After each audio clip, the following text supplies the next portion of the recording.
Okay, you're now live. You might have noticed the music I sent you guys.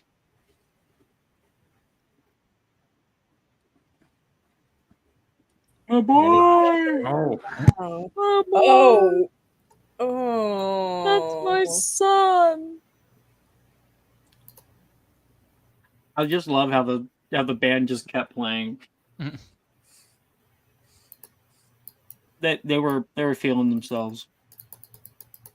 I mean, wouldn't you? If you were hitting those notes, Really. wasting all that band practice on nothing. I'm not wasting my rehearsal time. Spending hours with Flitwick going over notes. Of course, of course, they were gonna keep playing.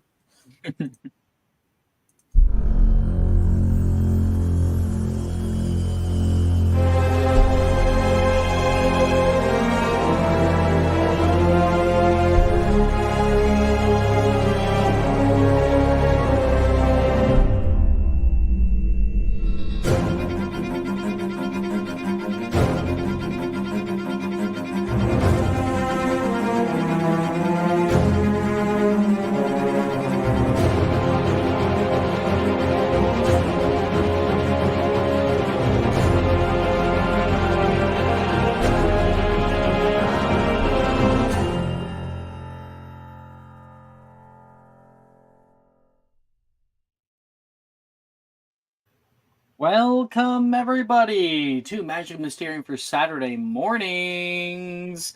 Woo woo woo! Somebody play the beep beep beep. Pew pew the pew. the vuvuzelas begin playing What the in the fuck? background. How did you say that?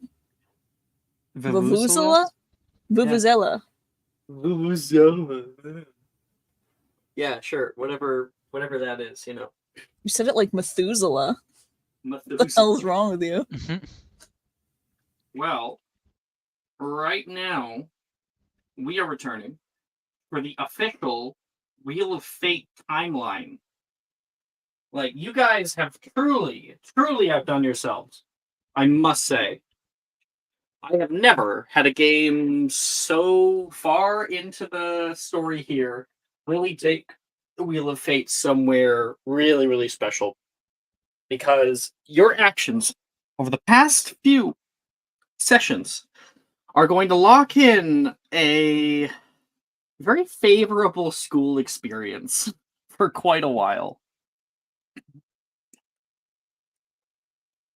You have regained happiness, or retained, I meant to say. Oh, last session, we finished up the tournament.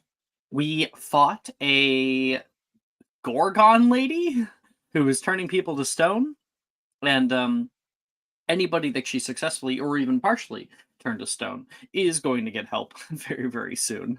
It's a very simple fix. They put the Gorgon there because the Gorgon can't actually kill you. It can just turn you to stone, so it was like the perfect monster to go up against for a school tournament. All right, is everybody ready? let's go. Let's go. Let's get the fuck out of this forest.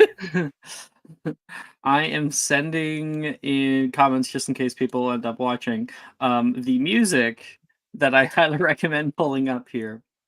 So it was later in the day, the sun starting to go down over the horizon, the screams echoing from inside of cavernous walls, people throwing spells, explosions rocking off, and people lower in the valley still doing like the second trial. You all, with Wilfred's last leap toward the cup, were able to grab onto it. Wilfred held it close to his chest, and you all felt a sudden wind whoosh through the area, pushing outward from the cup. It hits all of you, and one by one, you are all pulled vastly far away. Morrigan and I guess it would be Dylan's character. Who It would else have was to be with Kat. Morgan? Oh, Kat as well. I Yeah, knew there was Kat. one more person. Hi. Meredith Morgan was NPC mode, but yes. and Meredith, you guys were running, running away from the Acromantula after having been disqualified. You could feel that wind coming down from the mountain, and Morgan leaps forward into the internal barrier as it begins to flicker, and you all are shunted 1,000 yards away, as well as everybody else in the tournament. The first to arrive is our initial group. I'm going to click play now. You guys all hit the ground with a heavy thud, having been pulled through space, spaghettified, and dropped down upon a circular platform in the north courtyard. You can immediately hear the loud music rocking out from these hovering like band. There's no one actually playing. And at this time, as you guys drop down here, you are alone. There's nobody here. Like the decorations are set up, but nobody was expecting your arrival. There is a small house elf who is currently overseeing the grounds. They're sitting in like a little rocking chair afar off, and they see all of you guys suddenly teleport in. They're like knitting a scarf right now. Oh, oh, oh my! And you see them whoosh away with a heavy pop. Wasn't expecting a red carpet or anything, but no one here. Oh, my leg. Oh, fuck. That was brutal. It is not much till the house elf reappears with the headmistress McGonagall and the deputy headmaster. You can hear as the sound like echoes across Hogwarts grounds. Some students begin to pull off into the main area. People are starting to give little claps. There's cheers from high up windows in the Oxford building. People who were just finishing up their last class of the day, and they're like they're cheering down at you guys. You look around and can see the area start to fill with people. McGonagall says, "Move along, move through." She sees all of you standing there, and she looks utterly flabbergasted. You have to come. Wilfred. I hope we It's up. do. What just happened? I think we won. Wilfred won! is. That's awesome. Wilfred is his head is turned to stone, so he can't see or hear any of this. Oh no! And Shen, of course, your entire like right leg has seized up. Sharon, parts of you are turning to stone as well. I think Calissa's fully petrified at the moment. Yeah, she is. She is, isn't she? Half of her McGonagall's hard stone. sees the cup in your grasp and blinks a few times before she can say anything. Professor Flitwick looks up at her and we have our victors! He's yelling off, and the cheers just rise even higher. A little bit later, as you guys are still up there and people are starting to rush the stage, Professor McGonagall's saying, "Call in, Poppy! We need Mandrake Restorative Rot immediately." And Morgan and Meredith, you guys suddenly appear down on the training grounds. You can see next to you even more people appearing. All of the students from the internal tournament. Well, I think they did it. We did it. We did it. The Acromantula are coming, right? Drusilla says, like getting a little closer. No. No, I don't think they can. We She screams like a cheer and of excitement. Meanwhile, many other people down here are like, "Ah, what? Are you kidding me? It's not over yet." Sorry, I guess you lost. So did we. lost Meredith. Yeah? We lost so good. Drusilla laughs. Can't help but laugh. It's like a nervous laugh because you guys almost just died. We should get to the. We should find the others. You can Yeah. hear the noise echoing from the northern courtyard. We need to congratulate them. Well, we do. That's for sure. Looking around, there is Morgan. You can Mhm. see all these students here. Definitely disappointed after only 2 days out. Somebody wins the tournament. There's something that comes over you though. The music begins to wane, begins to kind of pull off key, but only for you. You see a different side of this, what you have avoided. The wind biting, flowing through the trees like a stale cord. You can see the grounds covered in thick, dark cracks that spider along the once verdant plains around you. You can hear people yelling, "More students! More students this way!"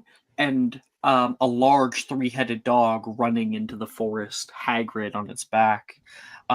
Professor Rojas putting her arms out and gathering students together, and a dark black thicket rising from destroyed greenhouses. And then, Meredith, what do you say to Morgan?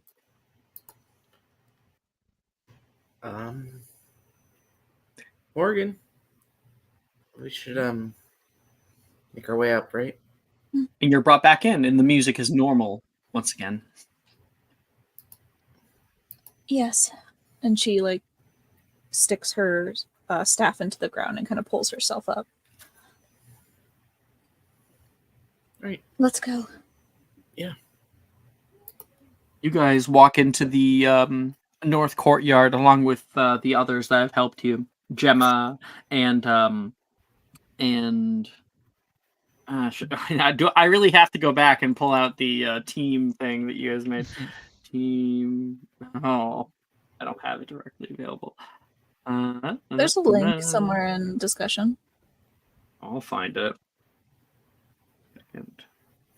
There it is. Group tournament composition. All right.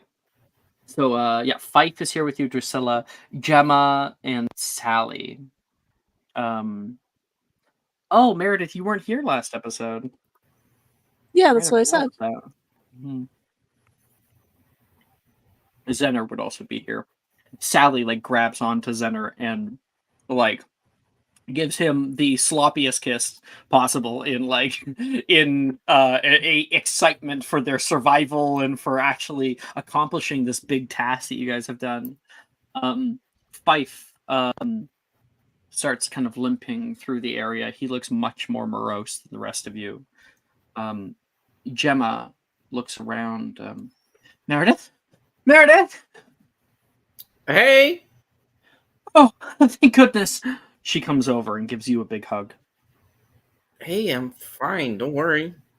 I thought you might have been outside of the zone. I was worried. Oh, we're good. We're good.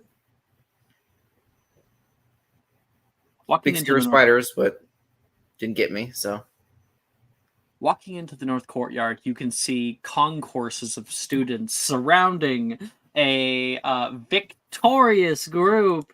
You can see in front of you Callista, Sharon, Shen, Taylor's up there looking around kind of confused.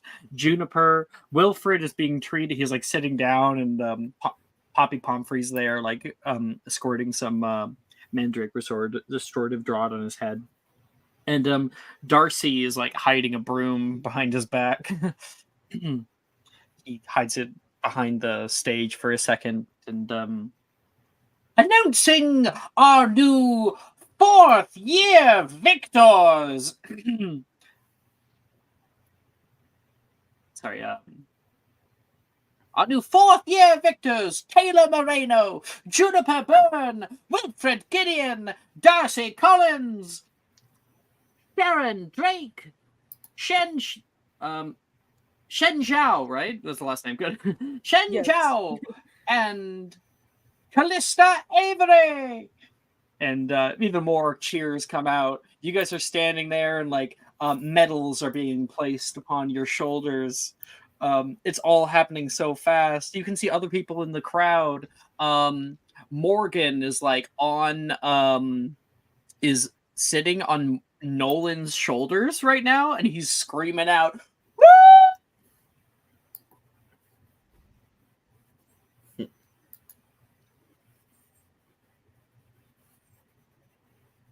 How are you guys taking it?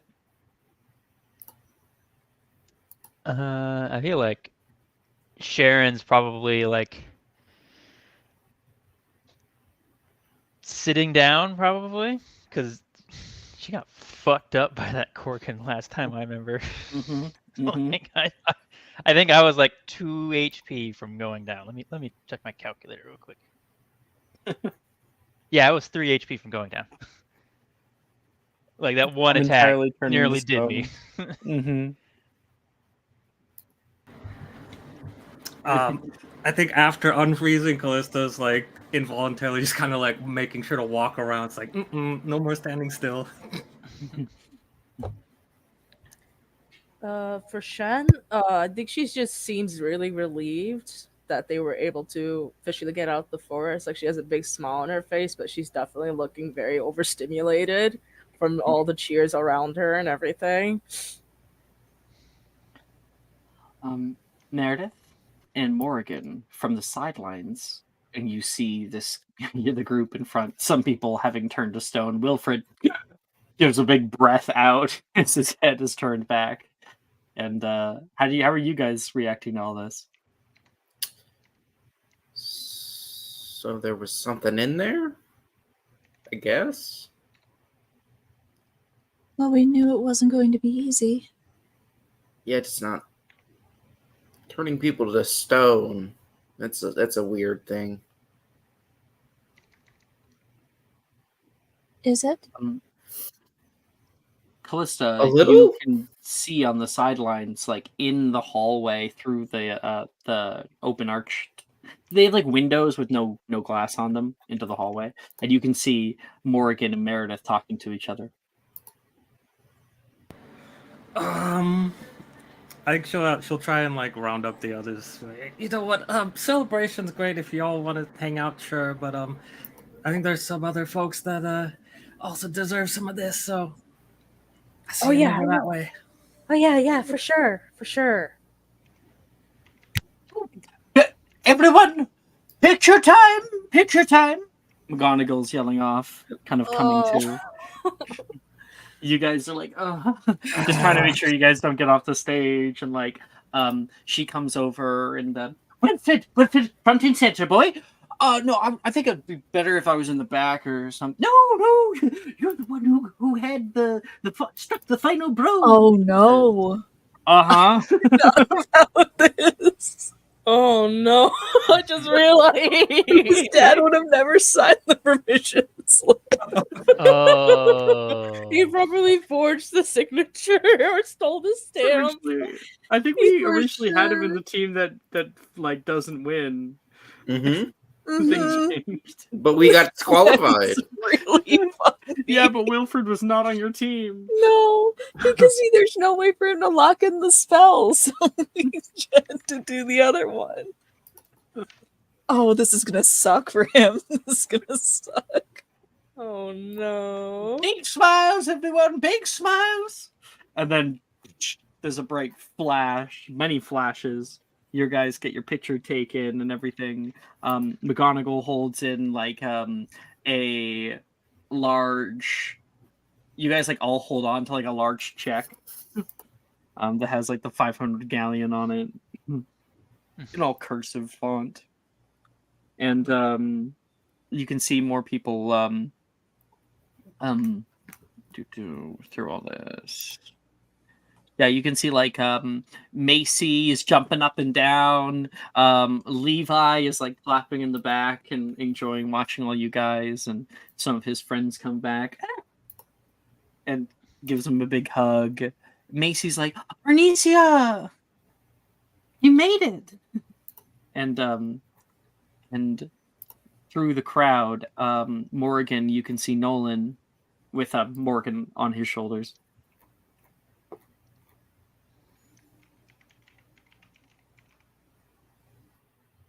Morgan, Yeah. I'm gonna pass through over to him. you push through the crowd and can see him standing there with a big smile on his face. I knew they'd do it. Damn, you won that bet. Morgan, you should know. Oh, Morgan, you should know better than to bet against someone who's good at divination. Morgan. He like flicks Morgan off his back without even thinking, just and he'll come over and immediately take you and give you a big kiss. Oh my God, that's not me. That's Shem. No. I was worried about that. No, Honey. never mind. He gives you a big hug. You need I'm to so open. sorry. You need to open your notes. You guys know my mental stuff. That's It's why you good. have I was notes, like, honey. wait. I was like, wait, I'm where's That's why you have sorry. notes, and you need to open them. I'm so We do sorry. this for you. I was worried about it, and I was gonna be like, "Oh, maybe he's just, really happy to see me." Oh no! Yeah, he's very happy. Morgan, and he's gonna give you a big hug. It all worked out. Mm-hmm. You got everything. Indeed. Looks like someone's busy getting your picture taken. He says. Well, at least she looks happy despite the leg. Oh, what happened to her leg? It looks petrified. They're doing something, right? Yes. Madame Pomfrey is up there. He calms down for a minute, still holding Morgan on his shoulders. And the kind of party continues as Headmistress McGonagall parts the Red Sea, and the people kind of move to left and right, and McGonagall walks the entire victory party through to the trophy room.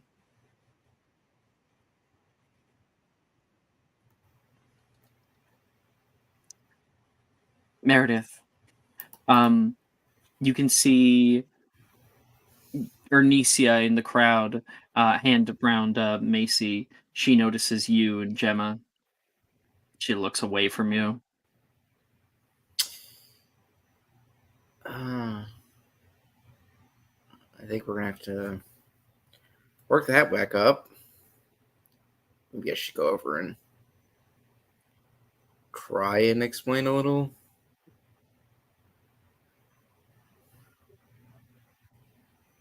What?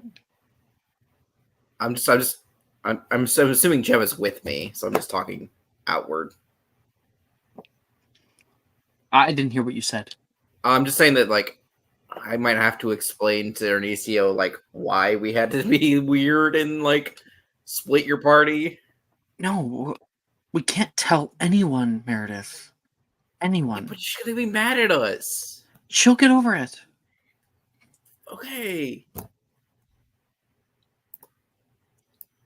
Remember that. No one can know what we did to them. I didn't like it, but I sure as hell am going to stick with it. Okay. Stick with it. You stick with it. And Shen, you can see Nolan in the crowd, but you're like being ushered away. He's got like a big smile on, clapping for you. I think she would call out Nolan's name, like Nolan, Nolan. I'll that. see. I'll talk to you after. He yells over the cheering of the crowd. He's got You the biggest better. smile on his face. You better. And he blows you a kiss. Oh. Callista, as you're walking now into the Oxford building and the songs are beginning to wane outside, the instruments are just dulling. Might be good to get a new music. Just thinking about it, and I think I know exactly what I want. It'll just take me a second to find.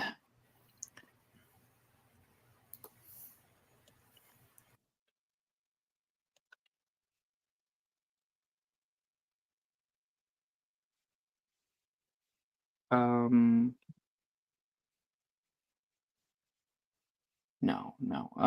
Great. Yeah.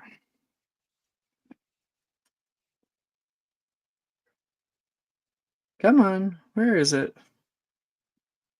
There it is. Sending the link now. Into music.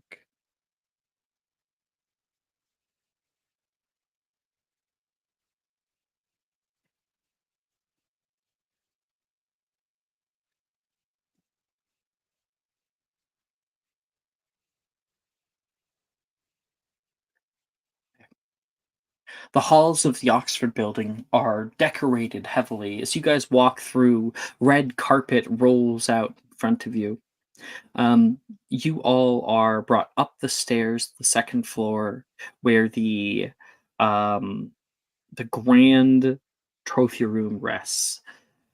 Welcome to the Hall of Heroes, McGonagall says. And you can see little and large golden trophies stacked up in glass cases, some in sort of large pyramids, names covering them from generations upon generations of winners here at Hogwarts School. Many of them are very well polished because Mr. Filch uses it as a punishment. And the names are all gleaming for you. There's a space set aside that McGonagall takes the cup from Wilfred and ushers you all in. From behind, Professor Rojas and Professor Flitwick close the doors behind you, and McGonagall turns round. I must say, quite an unexpected victory. Her demeanor immediately shifted. Excuse me? Unexpected? Indeed. Really? Well, I think we had the potential, personally. The tournament was 4 days. 4 days. We're quite efficient. I kept them all on task. Yeah, we even worked through the night, so we just got to be on task. Oh yeah, I could fall asleep right now. It was probably all those potions that we, the dreamless sleep potions that we were able to make out there. Oh yeah, Sharon was able to grab a bunch from Will, at least that using Will had made. Raw ingredients. Mhm. Sounds just like ingenuity and creativity won the day. Yeah, exactly. Also, the power of friendship. I don't know about that one. I mean, hey, it was Like teamwork. everybody collectively cringes. Shin saying the power of friendship. It's good teamwork, though. I'm going to make an insight check, and we're gonna make a group deception check. Okay. Dear God. Group Dear deception God. check. Jesus. Oh, we're good there. Okay, so we got Shen's deception check with the 25. Sharon, do you want to break out your spell now? Maybe. What an advantage, Faith. Nah, it's all good. Yeah, totally. I would Maybe totally it's break all out my good. spell This is now. very important. Take it, Faith. Nothing Alright. can go wrong. Take It's it. not like she's a level 20 wizard or anything. Oh my Oh, Jesus! hey, Well, hey, at least hold just on, a hold on, 12. It's hold a on, 12. hold It's on. just a Well- Hold on, 12. my friend. Hold on. What? Alex, Mhm. I'm gonna use my rabbit's foot to have her make it a disadvantage, like her insight check. At Okay, disadvantage. all right. I forgot about that fucking thing. That's good because The she rolled an I hate it every 18 time on you the use die. it. Oh no. Ugh. That is a 3.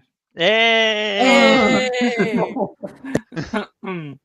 Wilfred also got a 18 deception check. Well, like I said, unforeseen. Congratulations. All of you are such wonderful students.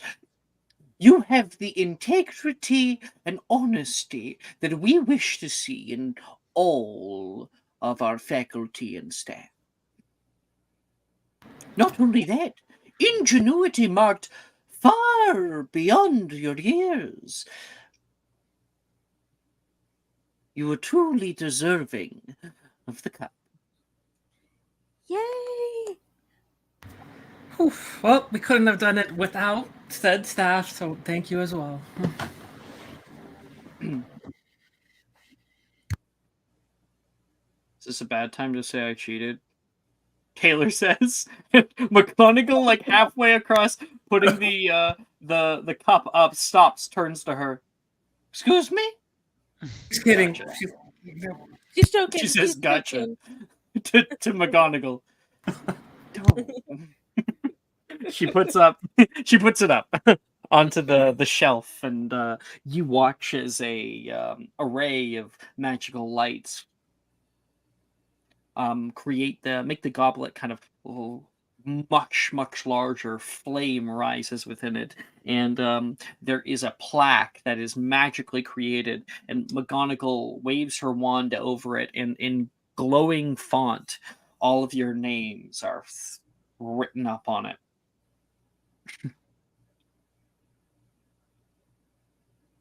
You came back so early. We were planning a large feast on the 4th day. Oh, that could have hit the spot right now. Go on, Cypher. Yes. Well, I'm certain that Macy, in your years, probably already getting hot on the case, she says. You probably have parties to go to, people to swoon, young love to crash and fall. Congratulations, each and every one of you.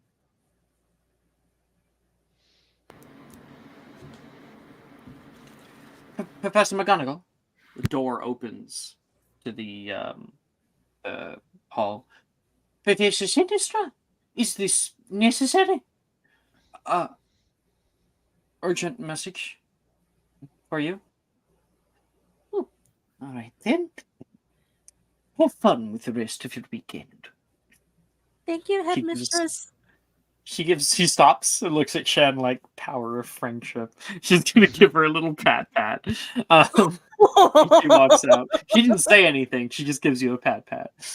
Oh my god.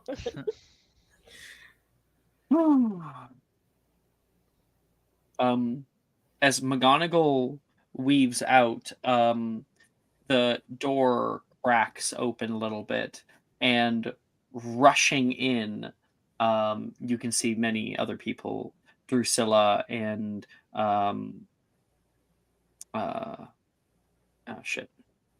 Drusilla and Nolan and Sally, wife. They're all entering in.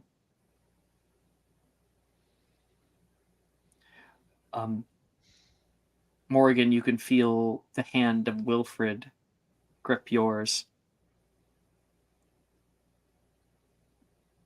Well,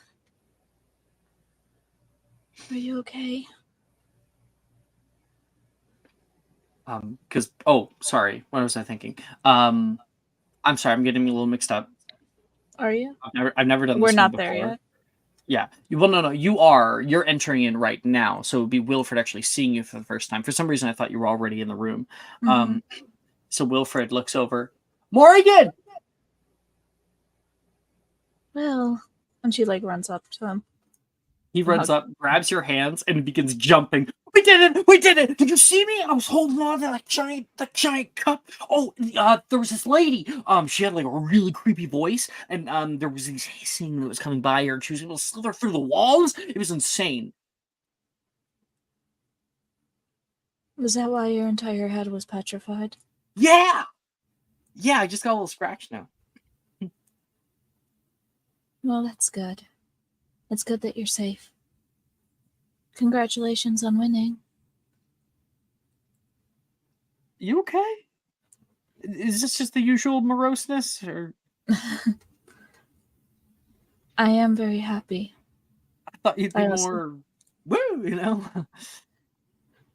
I am very woohoo. We Oh, won, and okay. we saved a lot of people too, and I just happened to also see a vision of what would have happened if we failed. It's a good thing we didn't. Hell yeah! He's gonna grab onto you, like arms around the waist, and then he's gonna pick you up and give you like a 360. We did it! He's yelling off, and Juniper kind of cheers back. We did it!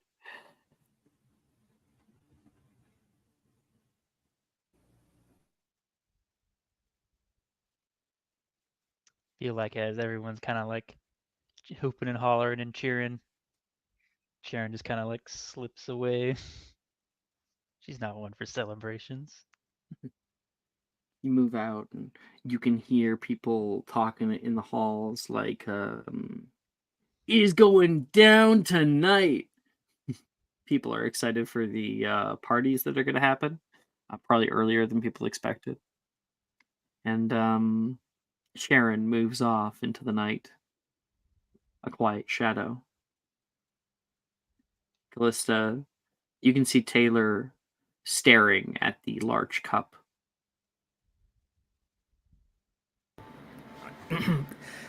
It's not gonna go away. You don't have to keep staring.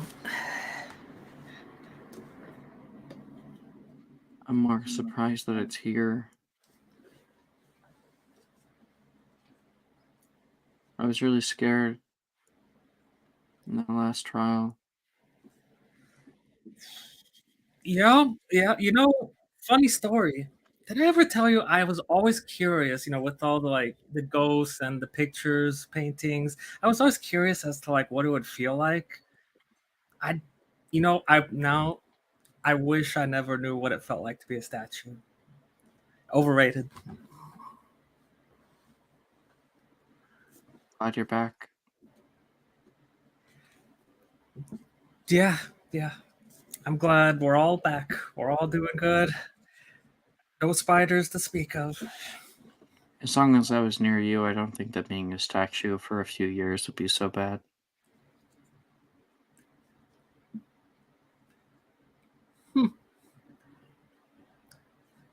That's nice.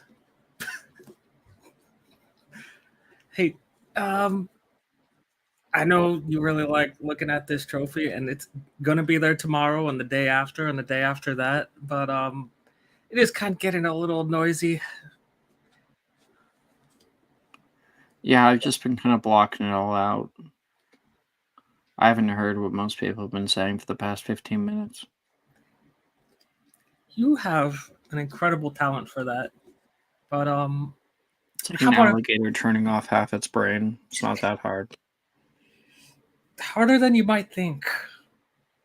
Maybe for humans. Well, maybe you can give me a tip or two someplace a little more quiet. Was that a euphemism? Maybe. I don't think I'm ready to go to bed with you, close to. I'm definitely not there. Uh, okay, I don't think we're on the same page here. Okay, good.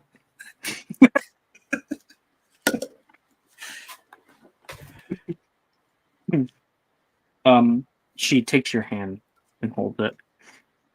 She turns around and you can see your fellow classmates gathering up.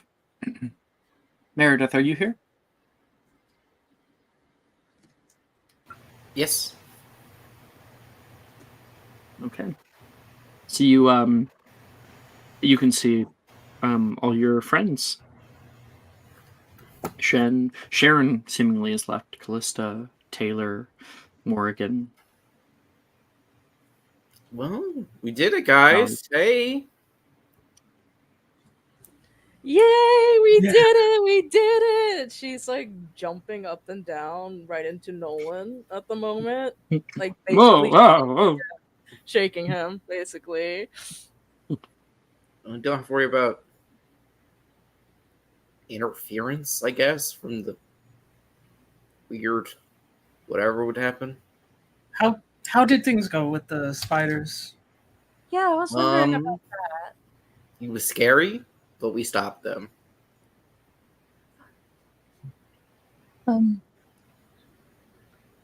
Yes. They moved off towards the west, I believe.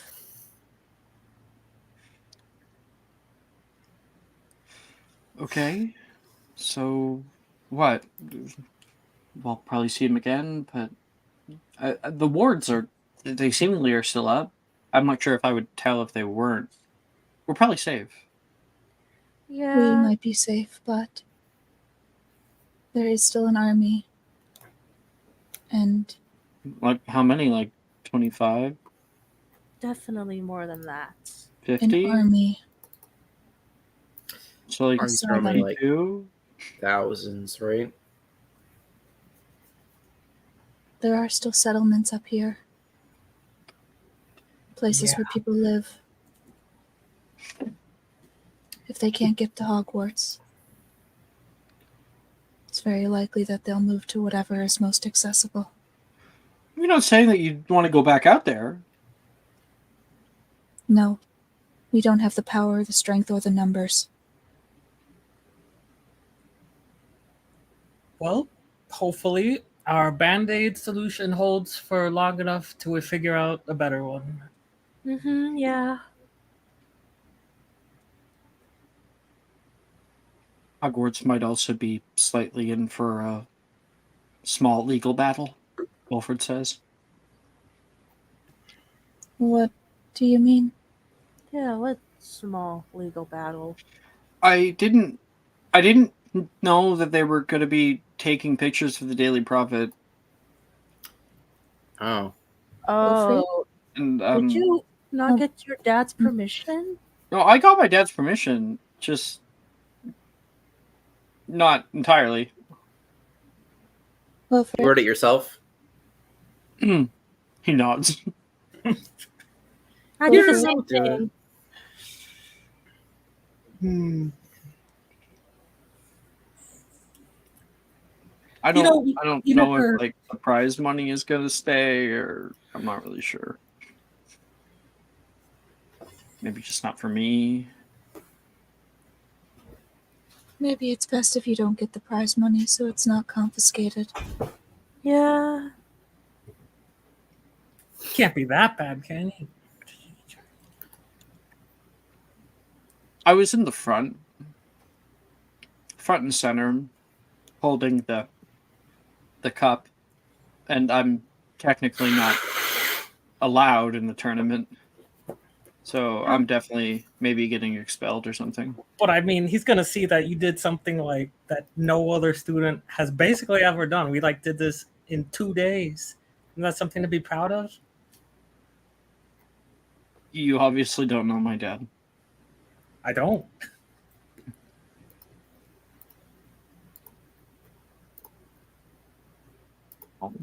Would he remove you from school for this? I doubt I it, don't know. right? I don't know. I don't know if McGonagall will either. Forging someone's signature is kind of a big deal. It is. Or if anyone knows Obliviate, we could, just. Who would know Obliviate at this year? I might know one better. But your father is nowhere near accessible to me.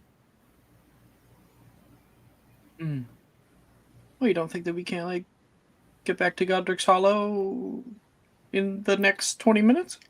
Does your father even know about me? Or your relationship with me? My father doesn't even know what I like to eat for breakfast. Then showing up with some random girl at your father's doorstep introducing me, and then having that girl essentially mind wipe him might not be the best experience. Sounds like a kick-ass experience to me. What?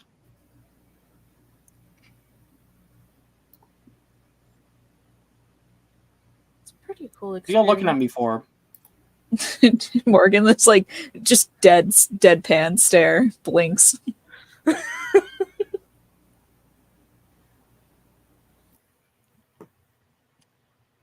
Well, we'll deal with that when we get to it. You might be a little bit better off. At least you may still have a home to return to. That'd be even better if I just get disowned or something. Because then I can stay here with you.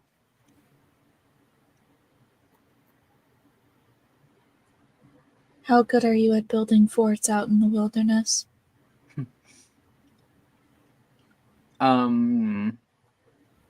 Never done it before, but I am a quick learner. And maybe sleeping in a lean-to this summer. No, the school would. A lean-to?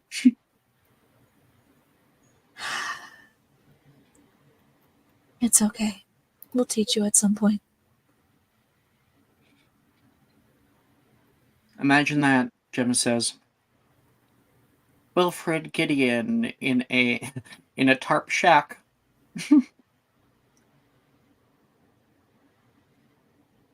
Oh, come on, you can't tell me that's funny.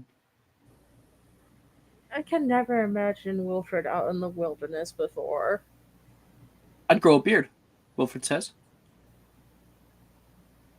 I Really? mean, he's an expert on brown bears. He sounds like a natural. Fuck you! I could believe that, no offense, I could believe that Taylor is more able to grow a beard than you are, Wilfred. I mean, if I tried.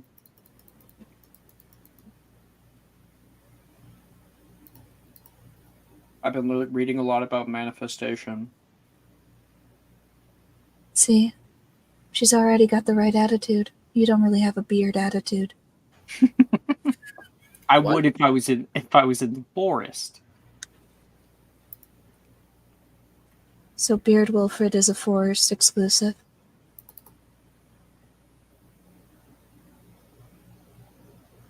No, I don't think he's going to disown me. I don't think that would look very good on his record. I don't think he could do something so public. Imagine. I think because it was so politicized, it's in the paper, there's no way he could remove you from school. Exactly. Like, if he cares so much about optics and records, like what you're talking about, then it stands to reason everyone around him would not think much of his son winning the largest tournament at Hogwarts. Whatever punishment you might face, it's going to be private. Yeah. I'm sorry. I'm not so sure about that. Where's Sharon? I think saw she her left. a minute ago, right? Gemma says. I think she left like 10 minutes ago. She has the tendency to disappear. You didn't say anything? What? Oh, too cool to party with the rest of us, I guess, Gemma says. She's still pretty cool to me. Yeah, I was gonna say. I mean, she is pretty cool. A wanderer lingers on the fringes and joins us when needed. Meredith, then how makes dare the you call peace. another woman cool? Sorry. What? Oh, wait, did I say Meredith? Yeah. Yeah. Oh, wait, who said cool? That was Oh, me. it was Faith. Oh, sorry. Okay, I got mixed up. Sorry, Jess. Please.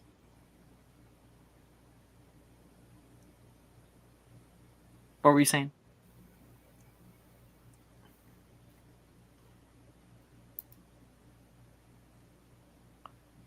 Jess? You here? I'm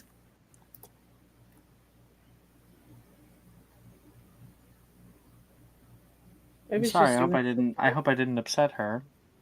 I didn't mean to.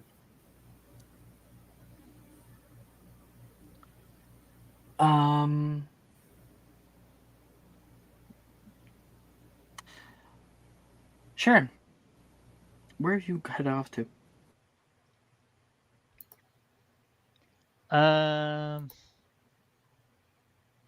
Anywhere that's really quiet. She's not really going anywhere in particular.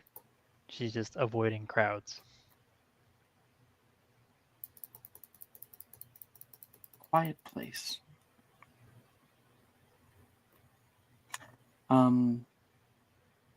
Entering out into the herbology courtyard, you can hear the chittering noises of the distant night sky. There's scents that whisk through the greenhouses down here.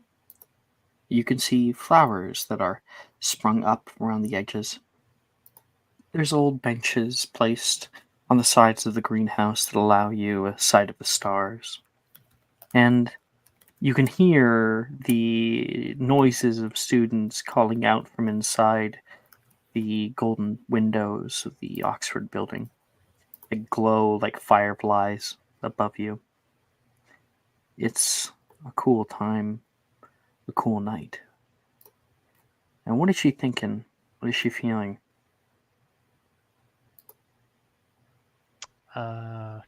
Honestly, exhausted.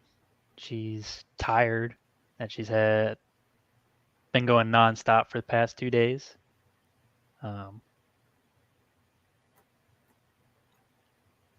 Just wanting to relax, honestly. Take a deep breath and slump down into your chair. And can I get... What is your passive perception? It is a 17.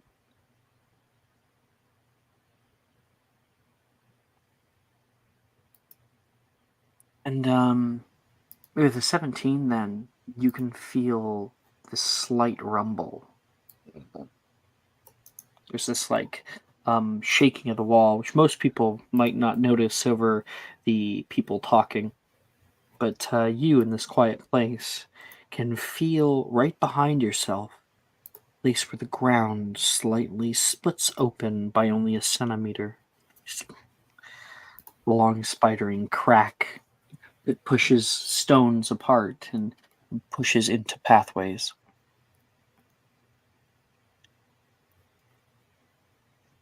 I feel like Sharon at that point kind of sits up. Can I can see where this crack originated from, yeah? Can I follow it at Yeah. all? You can make a survival check if you want. Standing up, the rumbling ceases, and you hear the cracking echo away. The crack is kind of even difficult to see. It's so thin, and grasses now that were parted are pushing back together from underneath. Just hairline. Can I use Lumos Maxima, and I want to send it into the crack so Well, it it's only a illuminates it? centimeter across. I mean, Oh, I see what you're meaning. Yeah. Oh, where it illuminates. yeah. Okay. Make me a spellcasting ability check.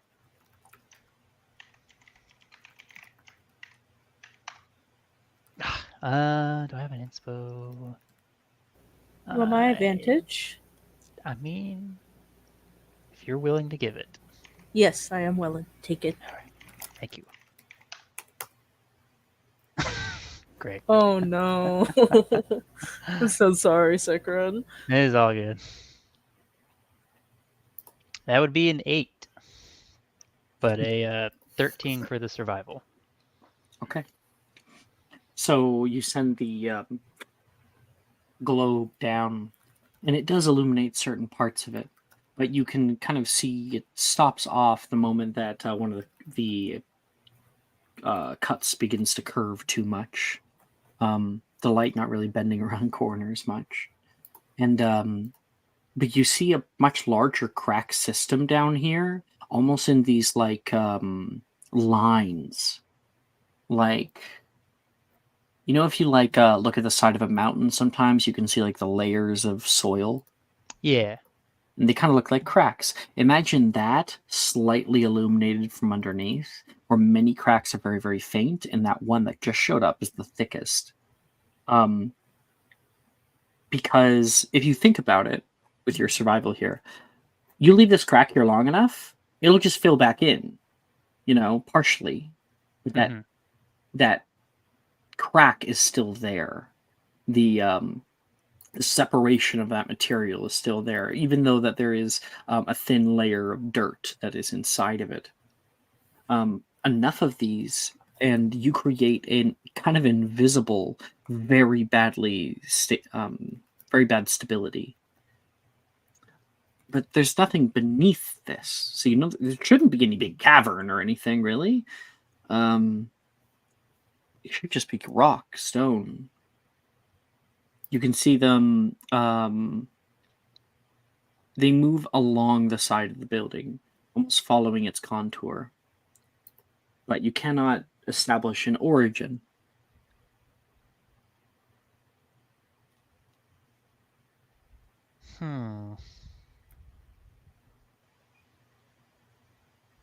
Hey, you can hear a voice. Looks like you actually did it.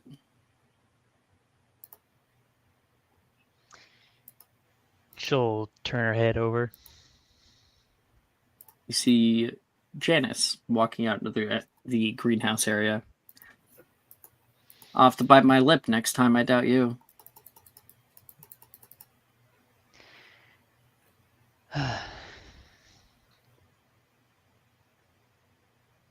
Well,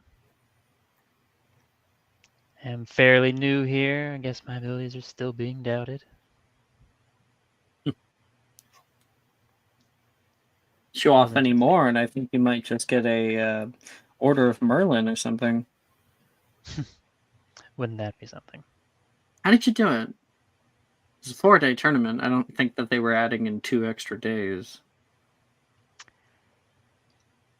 I had a good team for the most part, but mainly keeping them on track and efficient. Make a deception check.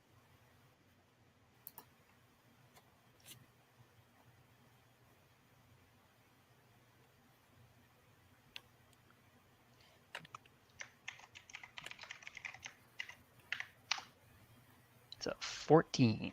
I'm just low rolling the whole day. Goddamn. Mm.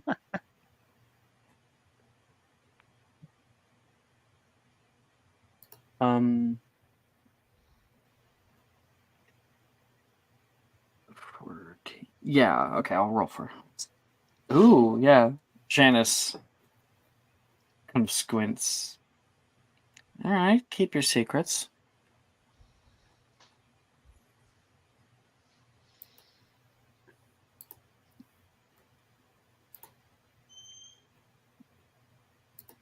You hear me, Sikrin? Yeah, sorry, someone just walked into the room for a second. Alright, keep your secrets. Not a whole big secret. Just people doing their part. Mm-hmm. Wasn't just me. Wow, that is a Herculean task when you have people like Wilfred on your team. Indeed. And Taylor, I've never seen that partnership. Well, she has her quirks but she is quite capable if you get down to it. You're hiding something, Drake. And what might that That would be. be? A I don't virgin. know. You could just be nervous, or you could be fraudulating the entire tournament. Not really Wouldn't that I that would be a care. scandal? I didn't participate or anything. And you're not in my house.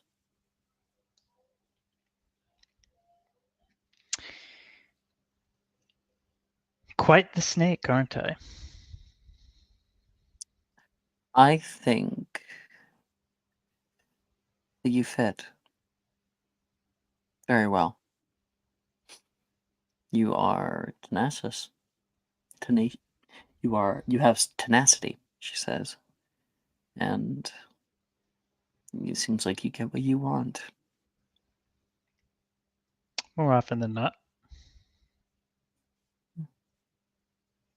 You going to any of the parties? I've been hearing people talk about them non-stop. I don't At think I least. will. Far too much noise. And One moment.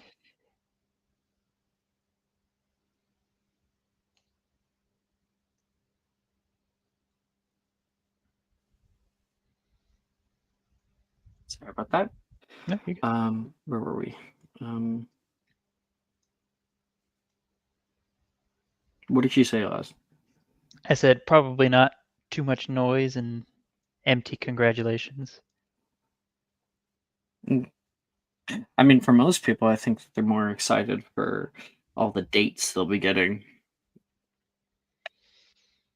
And she kind of gives like this gesture of like, oh, wee, you know. And she chuckles with you. What? You're not like that? Not particularly, no. Don't sit here, hair in front of your face, and tell me I'm different. Well, would you say I'm like the rest? We all are in some way. Maybe so. Careful of that ego there, Miss Drake. Might just It's catch up with you. infectious. Are you saying something about me? Never in my years would I insinuate you have an ego. It's very clearly she's lying. All right. Fine. Well, I think I might actually be going. So, hope you have fun being out here with communing with nature. She begins turning around. Enjoy the food. Should be good. Macy made it. It's not bad. She walks out. I feel like Sharon takes like another quick look at the crack in the wall. Just kind of like worried about it. But maybe that's another thing for another day. She'll follow after. Okay.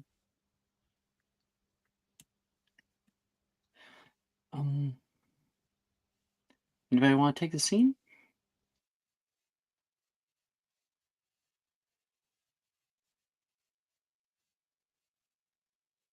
If it's a no, I can fast forward to the next area.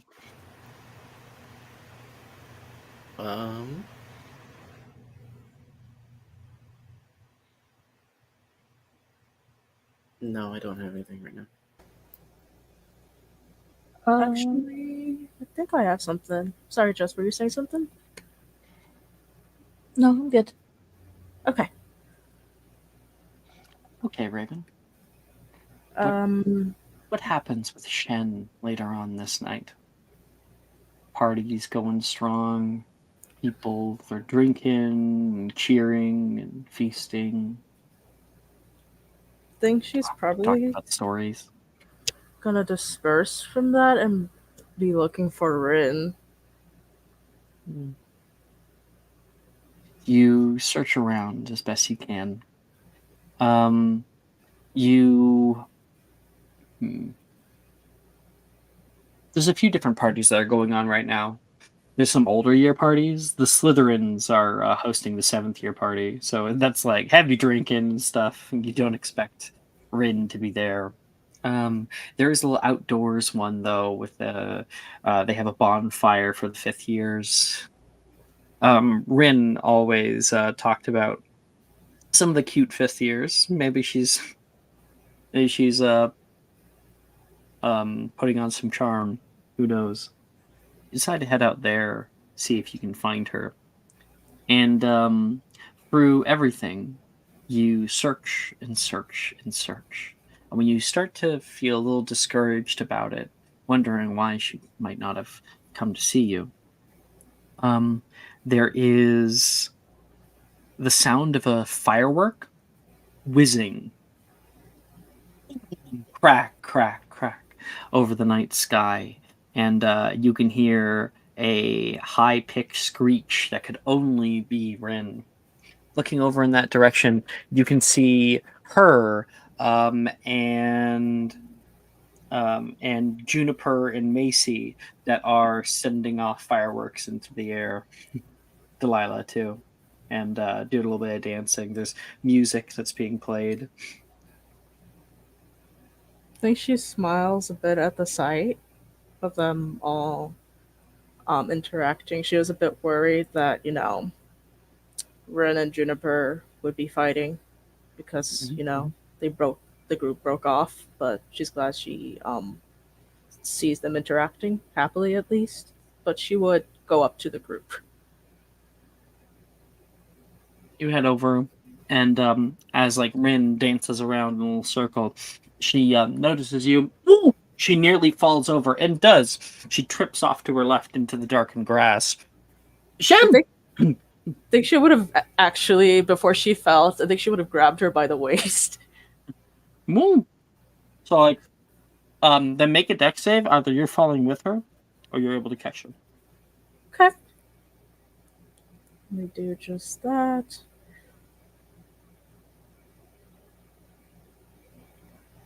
Oof, 7. We're both falling together down the grass. And she kind of ends up on top, looking down at you. Shin! You got carted away so quickly! I know, it was so overwhelming. I'm glad I was able to catch you, though. You look... I don't know. You look alive. You think exhaustion looks alive? I think you look like you just went through something crazy and you came out the other side. I'm so proud of you. Thank you. I'm so worried you'd be mad at me or something. One second. Take your time. I have to pause for a second. Yeah, of course. Take your time.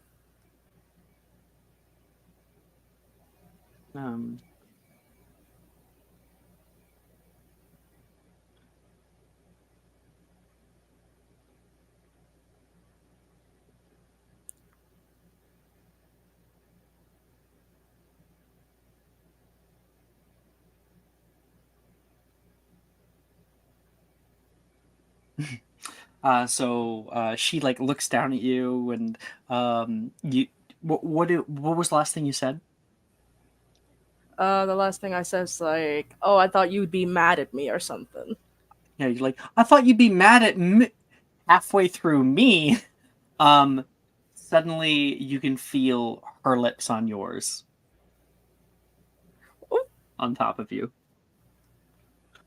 She pulls away from it, big smile on her face. What What did you say? Well, never mind about that. I'm just so happy to see you outside Let of me the get off field. you. She gets up. Oh yeah, I forgot the others were here. Shit. As you look over, Juniper is like, ow, ow! Oh, shut And up. Rin blushes. Oh my god, Juniper, stop.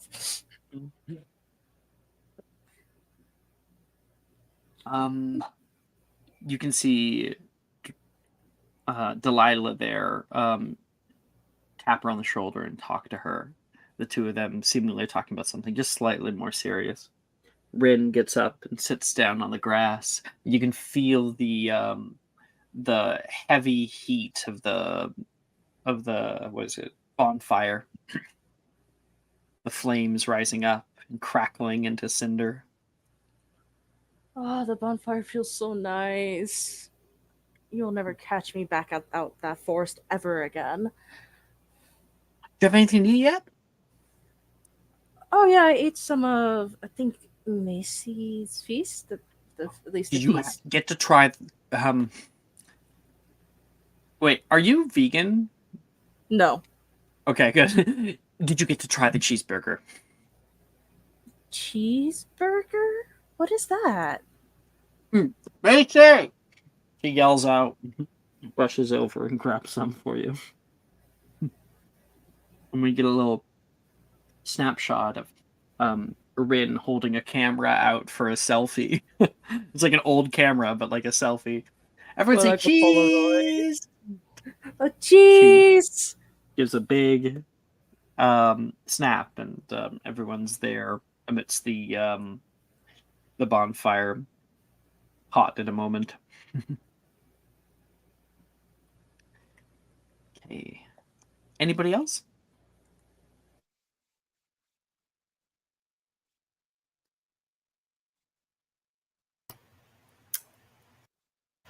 I could do something with Gemma.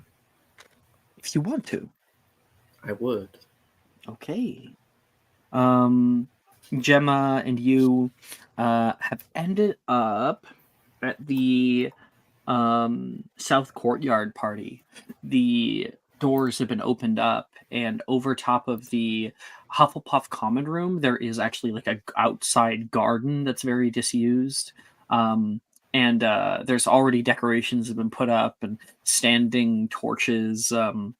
And there's a bunch of students dancing around here, like a big dance floor, and also like lots of mingling around the garden pathways. You can hear like a high-pitched yelp as a fifth year flies down off of the side of the Great Hall and into a rose bush. Ooh, It's hey. happening in the background. Gemma's looking around like, oh, I was expecting a more formal gathering. Like a gala. Apparently not. It's apparently not. So, If only they had a pool. I think the pool would be real messy by this point. Can you believe So are that all you these processing every? Oh, sorry. Go ahead. She's gonna answer you with what she's saying. Can you believe that all these people have no idea what's coming their way? Or even what could have come their way? Well, what's the saying? Ignorance is bliss. I was starting to worry there at the end that Morgan might... Let's just say that not all diviners are honest. Yeah. I was starting to worry that she maybe bamboozled us, that we were winning this tournament for her boyfriend or something. But no, looks like it all went fine. What she said, it happened. The Acromantula did come. Yeah. They almost eat me. Please don't remind me. She's shaking slightly. Hey, it's fine. I'm fine. I'm right here. Here, you can do whatever you want. You can punch me in the face. You can pinch me. I don't know. Oh my gosh, I'm not gonna punch you in the face. Well, I don't know. Just to prove that I'm here. How about a toast? She Okay. walks over and she grabs like a drink that's being served around. And she steps up onto a bench. She uses her wand and ting ting ting ting ting ting ting ting ting ting ting as loud as she can, and people start to turn. A toast to a wonderful tournament, she yells out, and people cheer and start drinking. And Gemma looks at you. Hey.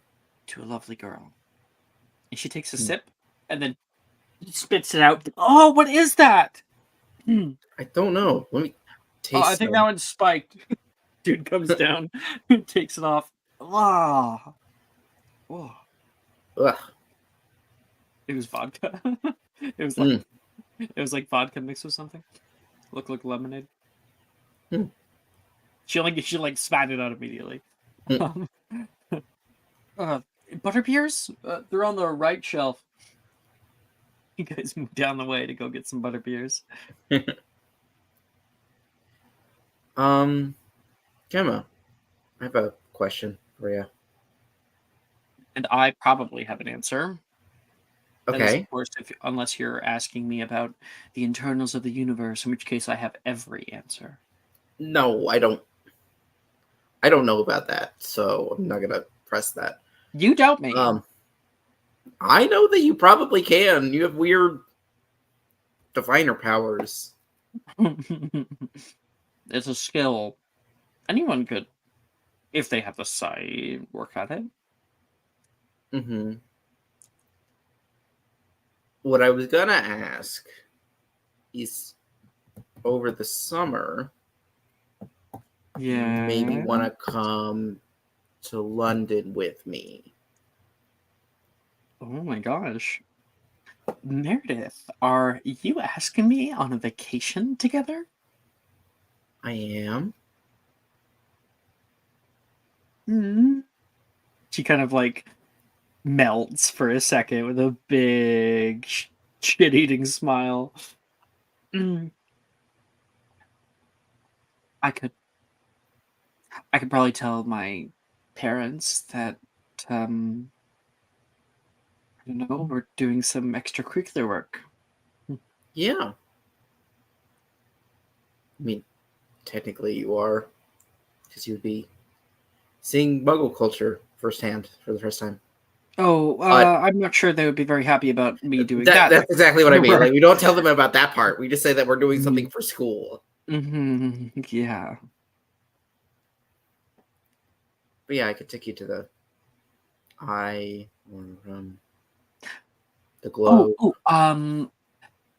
What about Madison Square Park? Is that in London?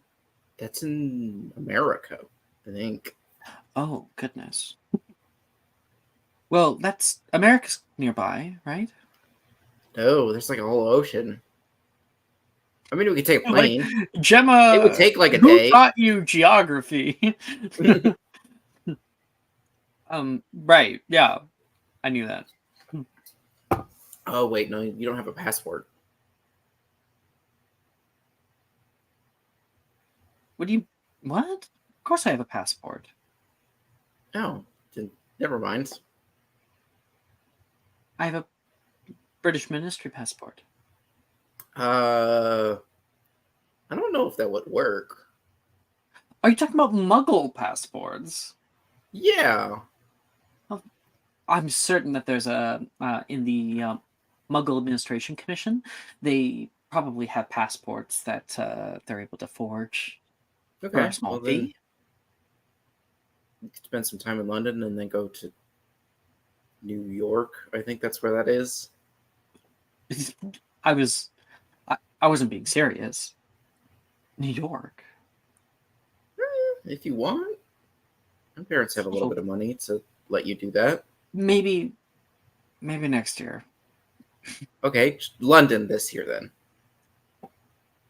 I do like dreaming big. Okay. It's a very attractive quality.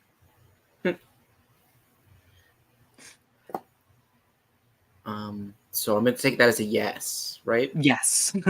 Yes, very much. Yes. Good. Okay. I'll make an itinerary then. There might be, if we could set aside some time. I've always wanted to see my brother's apartment. Yeah, we can do that. Cool. She He's in comes London, over, right? puts her arms underneath of your arms and gives you like a little hug with her arms wrapped around your waist, her head on your chest. I just want you to have a normal time. That's all. Not be cooped up all the time.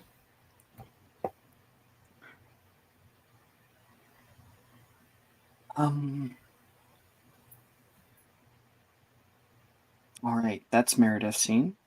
Anybody else?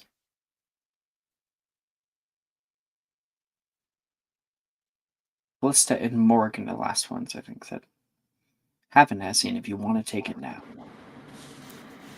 I don't think a scene is really necessary. I think, yeah, but I'd go to Taylor basically. If Taylor's okay with not going to after parties, then they'd probably just I think she'd be just fine not going to after parties. go down to like the lake house, just chill there for the night. Go for a late night. Yeah, not labor intensive swim, or maybe you could like ride on the back of Taylor. She could take you out. Okay. Yeah. And Morgan, how do you spend your night? Probably as much as possible with Wilfred and Darcy. Probably keeping her eye on like the tree line if at all possible. Worried about ironically, like Wilfred's not the only one who should be worried about a punishment from their paternal figure. Make a persuasion, not persuasion, perception check, please. Okay.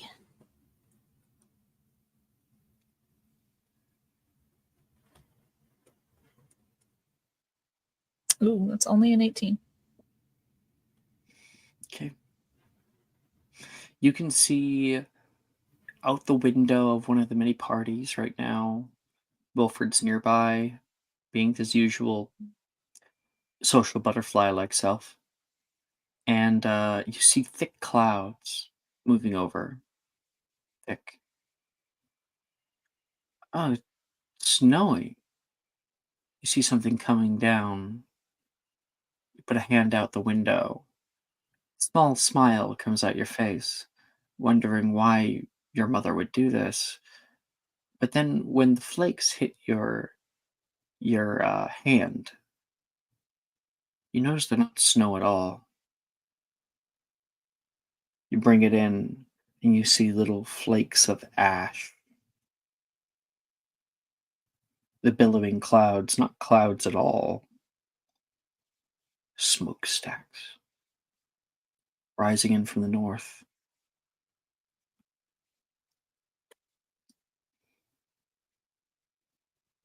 Fire. You see no glow on the horizon. It must be pretty far away.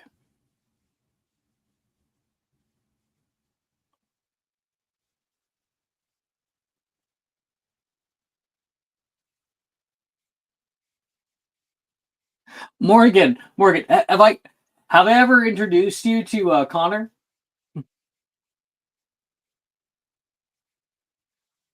Morgan will like tear her eyes away.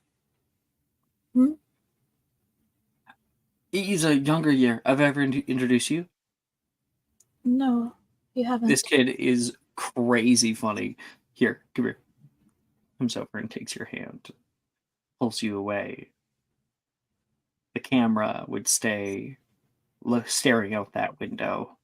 which is exactly where Morrigan's mind still is. What, after everything that you predicted, possibly happen that you didn't predict? And we're going to take our break a little bit early. We're going to take it right now because we're about to have a big scene change. We're going to be leaving Hogwarts School. And when we come back, we'll be here for a little special scene at St. Mungo's. See you there in 10.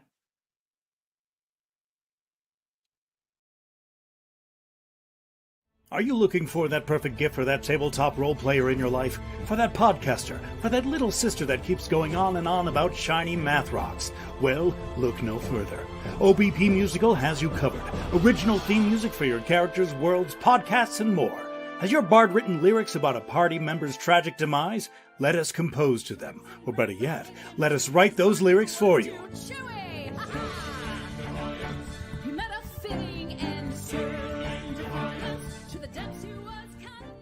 But the goodness, no, greatness, doesn't stop there. How would you like a cast member of Les Miserables, Disney, or Come From Away to sing your pieces? Oh, you bet you would. Fully orchestrated cinematic pieces. Pieces like this. Who'd rise to meet the call, who'd fiercely face the danger, be a hero to them all. For the horde that people we have 8 vocalists, 7 composers, 2 lyricists, and an admin team ready to take your request. For as low as $60 US, you can get your own musical theme. OBP Musical, making fantasy a reality.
Hello, everybody.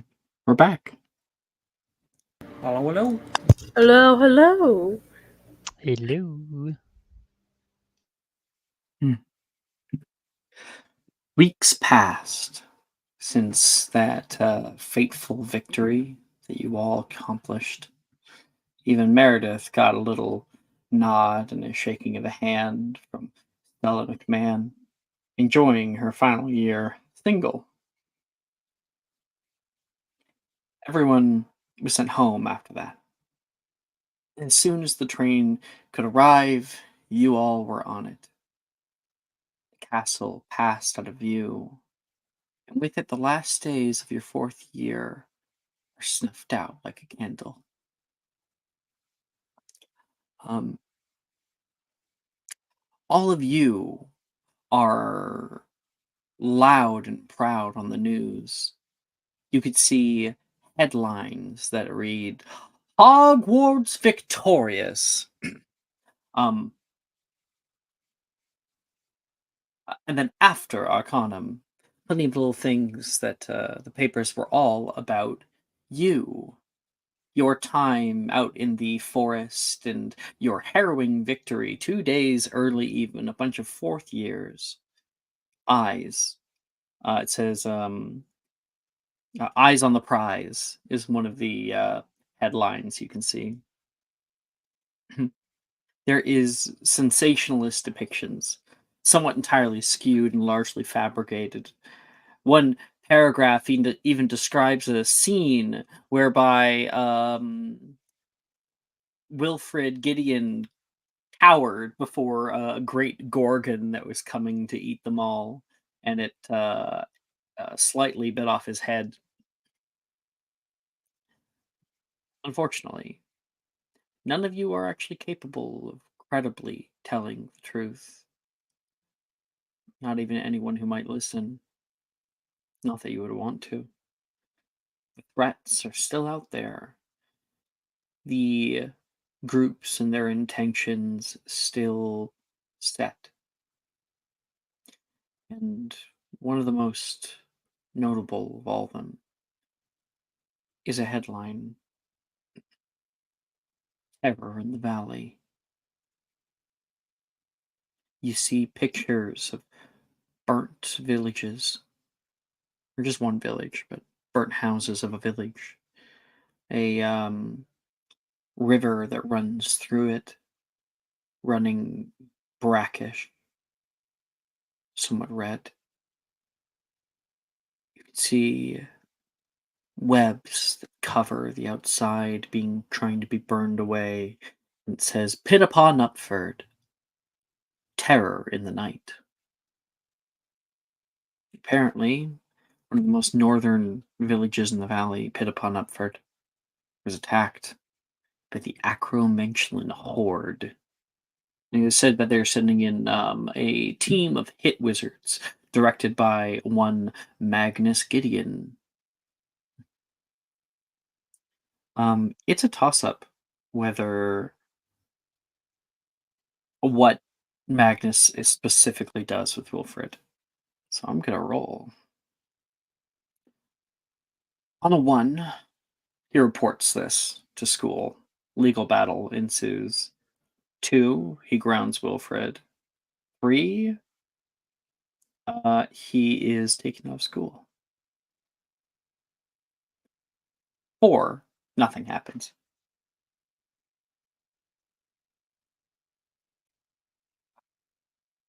Okay.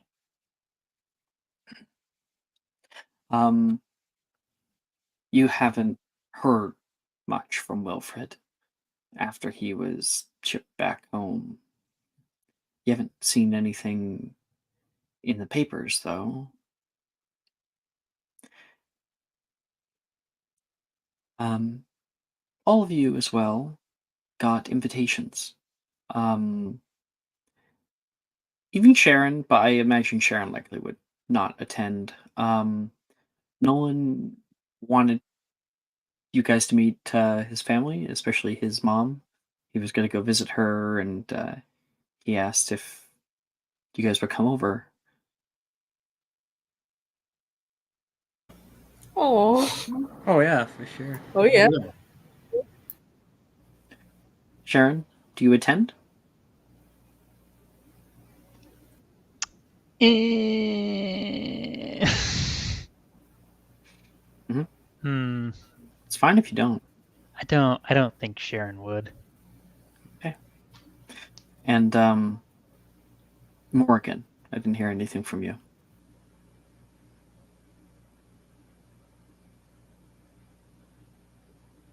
Jess? I heard her just a minute ago.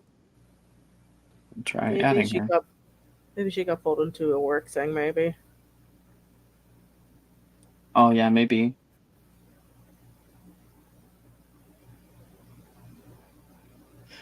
Okay. So you stare out onto the headlines of the newspapers as the man sitting across from you in the hospital waiting room seems to be enjoying his coffee behind it, not noticing that many of you are the ones on the front cover. Um, Hope you aren't all waiting long. You can hear Rin speak out toward you. Everyone else has arrived one at a time to the warm and overcrowded hospital floor. On the wall it says St. Mungo's Hospital for Magical Maladies and Injuries. Hey Shen, you got the invitation too. Hey. Good. Well, of course, I would hope I'd get the invitation, considering I'm his girlfriend. It would be weird, wouldn't it? Yeah, it would be. I'm glad to see you here too. Thank God. Well, I have some flowers. Takashi and sorry, Takeshi. Her guard comes up from behind her. I have them right here. He's holding them for him. Michelle, he recognizes you. He'll give you a little bow. Hello, Takeshi. It's nice to see you again. It says here that she's on the 5th floor. Yeah, I think so. Hold on, I'm still trying to get used to Braille. Yeah, I think it was the 5th floor. Yeah. Rin says, well, we're all here. And you guys begin walking up. You can see the many floors that. Let me look it up really quick because St. Mungo's does have some weird floors. St. Mungo's floors. There.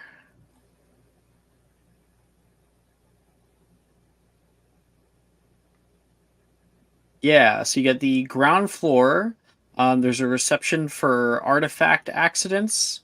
And then on the first floor, there is Dialeloin's ward for serious bites from animals. On the second floor, there is a magical bugs ward, which is for like sicknesses. Vanishing sickness, scrofungulus, some of the things that they are combating. On the third floor, there is treatment for potions and plant poisoning. On the fifth floor is kind of like an immediate. Sorry, I mean on the fourth floor there is like an immediate emergency room, and then on the fifth floor is the Janice Thickley ward, housing members that are held here long term. Up the stairs you guys head, and hoping to see Nolan soon. You guys reach the very top where you can hear a mostly quiet ward. Somebody in the distance is like yelling some kind of incoherent blabber, and there's a nurse that sees you all heading up. Oh, hello. You're visiting. Yes, for Lene Anderson. I think that's her name. That is correct, Linnea Anderson. I don't quite have you on the list. We normally don't allow so many. Oh, they're with me. Nolan says, waving over and walking. Oh, you're here with Nolan. Welcome in. Come on in. Are Meredith and Callista with me right now, or no? Yeah. Meredith Yeah. and Yeah. Krista. Okay. Just making sure. We're here. Forgot how big St. Mungo's was. Sheesh. I've never been. Ever. Count yourself lucky, I guess. Hmm. My mom came over about last year, and she's been getting better. So I really wanted you guys to meet her. Yeah. With everything that we've been doing, I think one day I'm going to be really excited to tell you the story.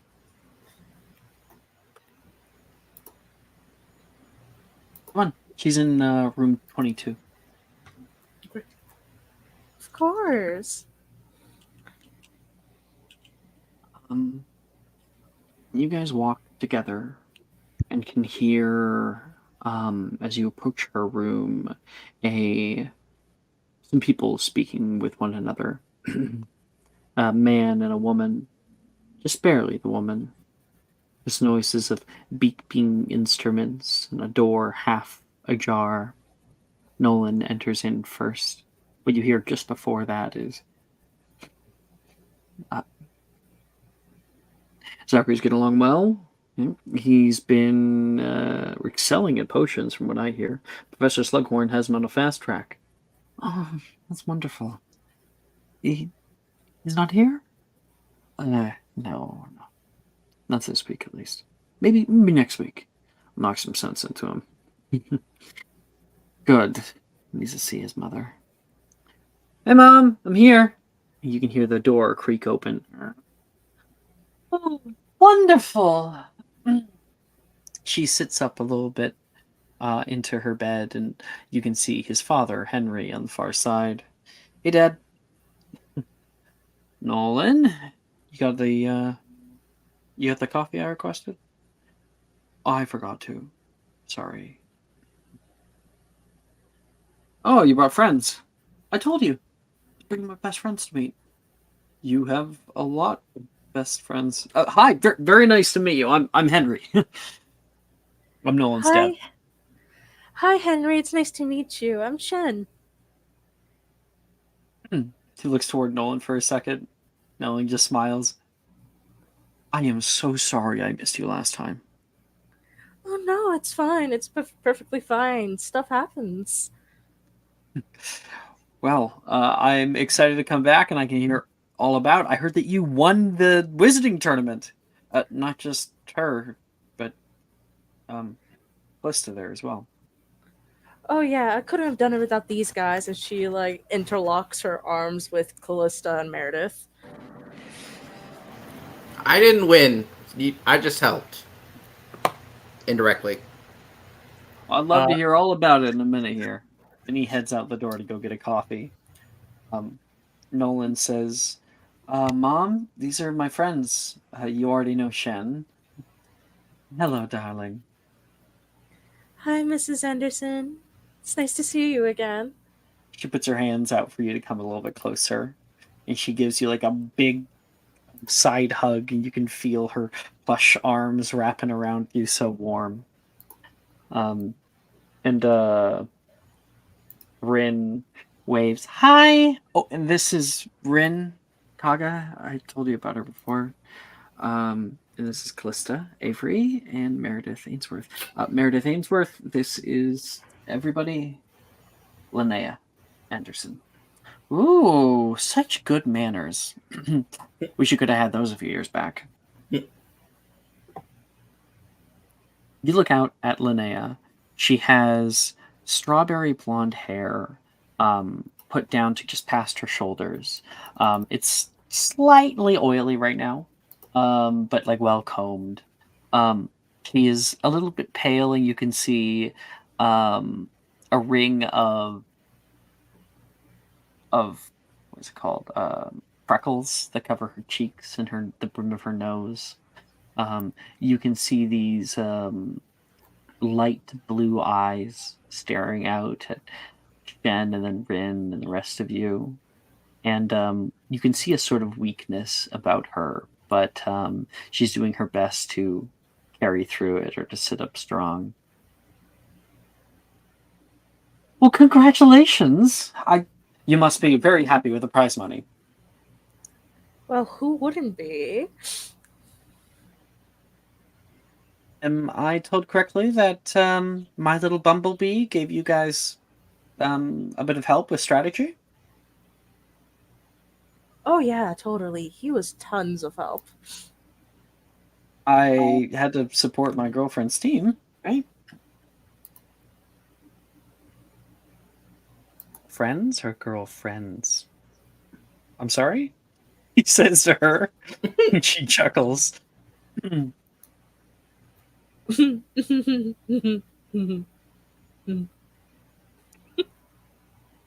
What did you someone say your very name was? wise once said, power of friendship. Yes, exactly. You totally get it, Calista. Thank you. Mhm. Thank you. So, what's your shtick then, huh? Callista? I read books a lot, and I'm a Pokemon champion. Pokemon champion. Oh, okay. What's a I Pokemon? second in regionals last year. Oh, She is a fighter of magical beasts. What? They allow that? Yeah. She has tons of magical beasts. Legally, of course. of course. Sometimes I think feel that's so out of the illegal. loop. I've been in here for the past year or something like that. All I get is the daily profit. Did you hear what happened in Pit upon Upford? Terrible. Oof. Yeah. It's okay. I heard the ministry is taking care of it. How long have you known my little man? She says, looking to Meredith and Callista. Oh, basically right away. Like Yeah. the first year we were at Hogwarts. Diagon Alley. Yeah, Oh yeah, we started. did. Go ahead, Alex. My bad. Yeah, we started together, all of us. It's when I met Shen for the first time. And well, there's one of us that isn't here. She came in just recently, but she was also with the winning team. Named Sharon. She just came in recently. Well, I'm glad I finally get to meet and put some faces to the names. Nolan talks non-stop to me about everything that goes on. I'm glad we Nope. finally get to put a face to the name that Nolan talks so much about.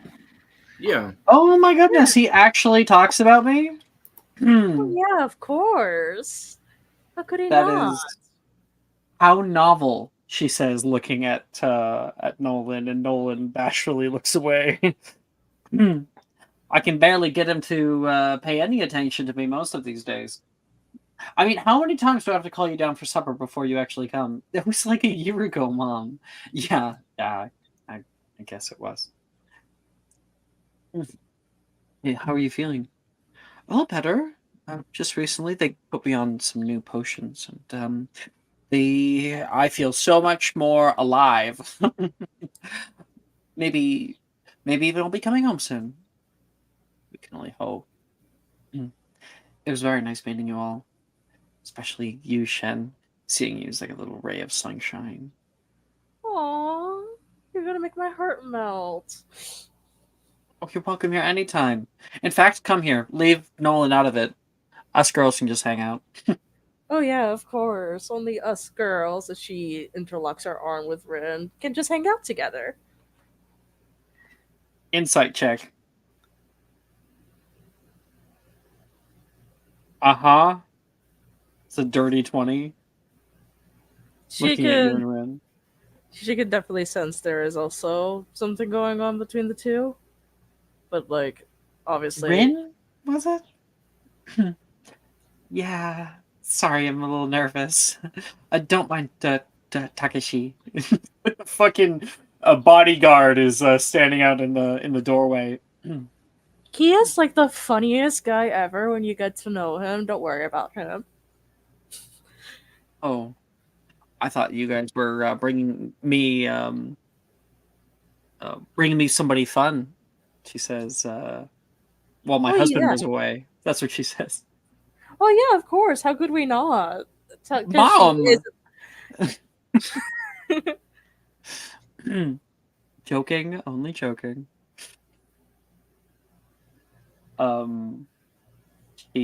She comes over and Rin and her talk for a little bit. And your visit with Linnea is nice. Definitely Nolan appreciates it. Says, it, if you guys want to go, that's fine. I'm just gonna finish up here. I have to make sure that they have your clothing folded right. Thank you, Bumblebee. She waves off, and you guys maybe wait a minute or two outside the hospital, exiting back out into the main thoroughfare of Diagon Alley, and Nolan appears. Thanks for waiting. Thanks for coming, honestly. Meeting Linnea always makes my day, so I don't mind at all.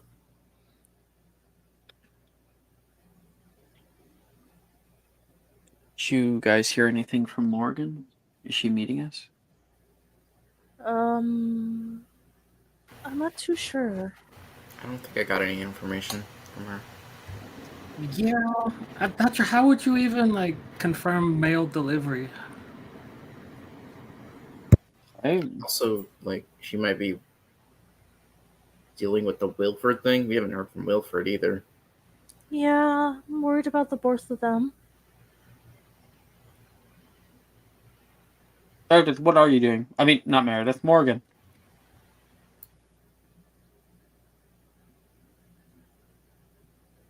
Hello? Oh, what's happening with Morgan right now?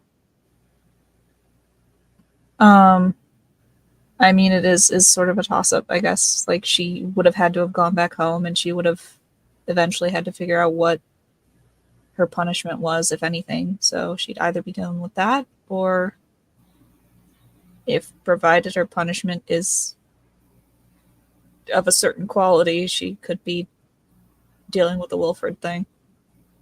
Well, Morgan, I think upon us questioning, our camera will pan, will fade. We see Morgan pushing through the undergrowth, walking through the forest, maybe slightly hovering over a slow broom. You push through the foliage into Karsten. That large tree sitting there, waiting for you to come home. And you float down into the bend where your home rests. And you see a hill. Flowers, some wildflowers cover. Old pathways entirely churned up. Your mother's gone.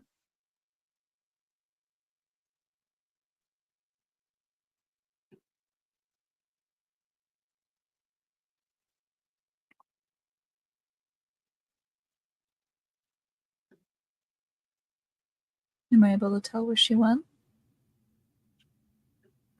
No. You walk out into the little clearing of trees. There's no one here. And normally when she leaves for short periods of time, there's like a crater here. Not today. Looks like it was replaced. Like what she took from the soil was given back. And you can see I'm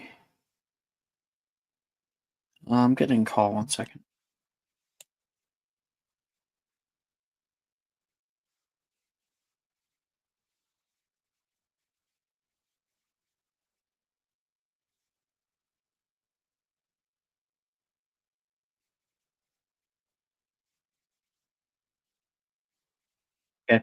It's a telemarketer.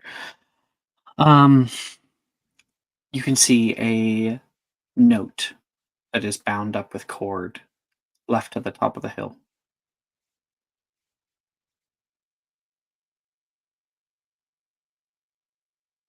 She'll walk her way up there and take it. Unravel the cord.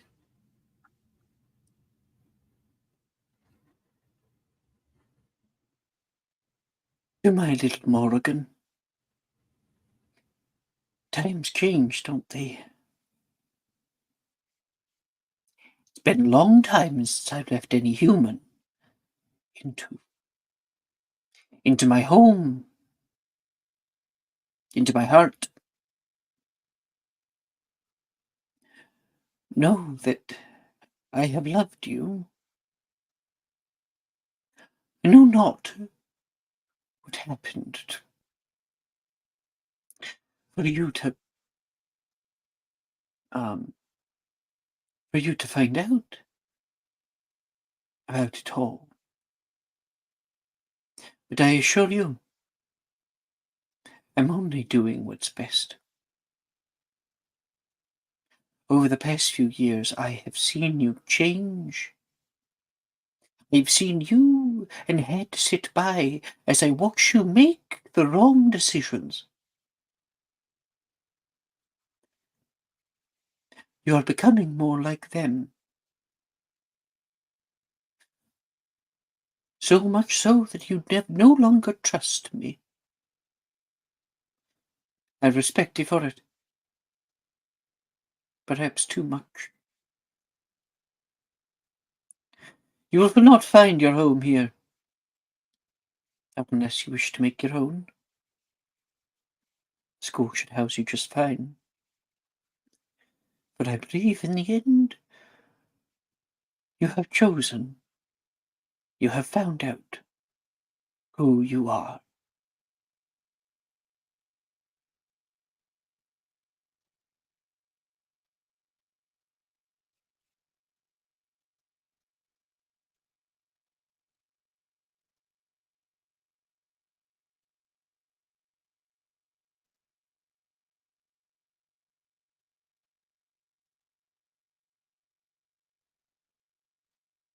Morgan.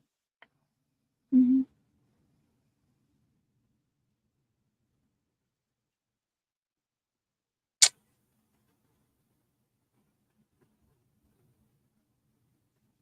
I think she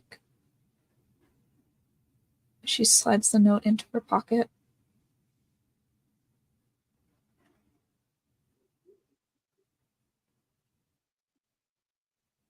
And then she will kneel down and start digging. She has some seeds from herbology club, bluebells, and she'll just start planting. Yeah. So Morgan's full on homesteading right now, huh? Mm-hmm. Make me a survival check.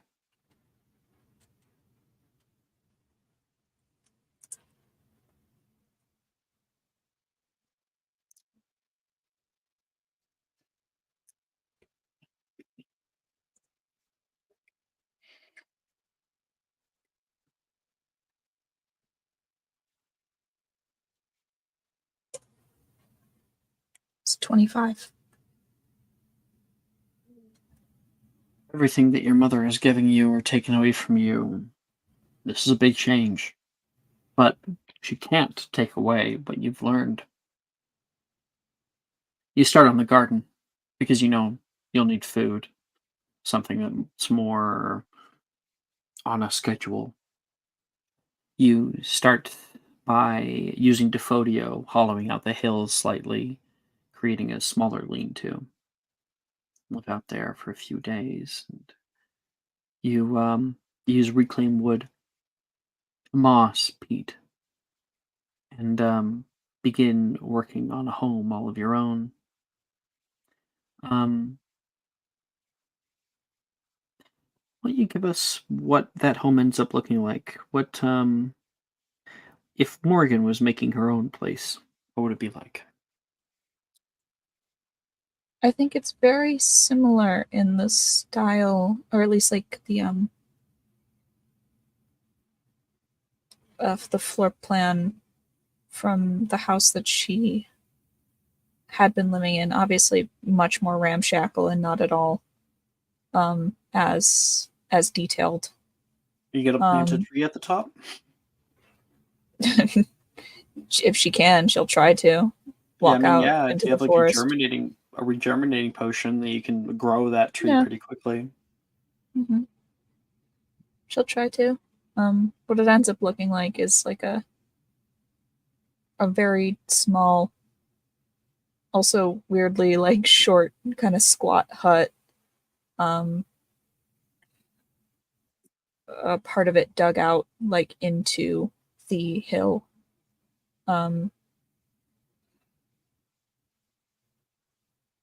She has like space for like a fire that she can make, like a vent that goes up so she's not like smoking herself out of her own house every night. There's one incident in which case she lights her own house on fire and you have to put it out in the middle of the night. Mm-hmm. Morgan's there, frustrated, alone, but picks it back up the next day, repairs what she can, starts back up.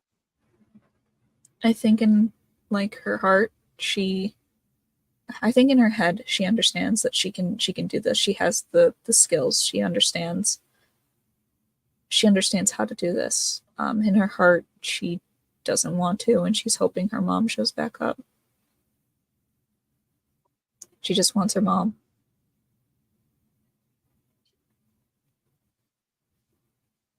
She's still a kid. Fucking depressing.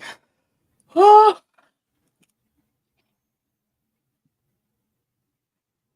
It's for the story. It's for the story. I'm not gonna cry. I'm not gonna cry, guys. Okay?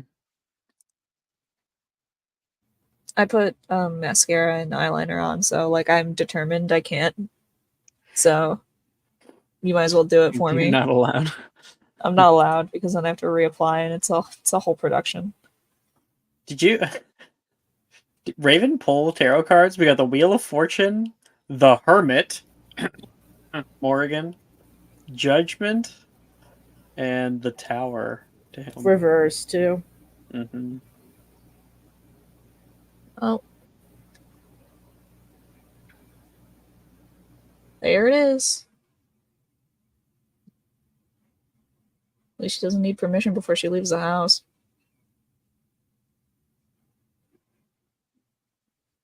The summer is kind to you, Morgan. Hot at times. You use glacius and different things to keep it cool. You fish, net in the river, catching what you can. Salmon coming up from the ocean. You string out and salt anything extra. At one point, you tussle with a bear who gets your food. I imagine Morrigan rushes out there and growls at the bear.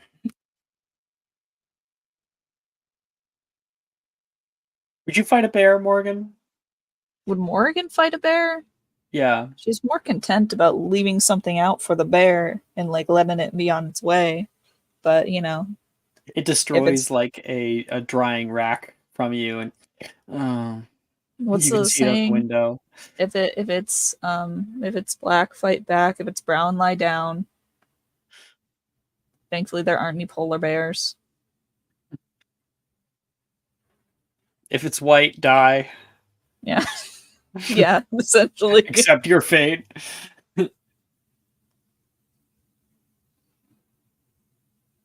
And yeah, you successfully do that. Sharon, is there anything you want to show the rest of us about your time away?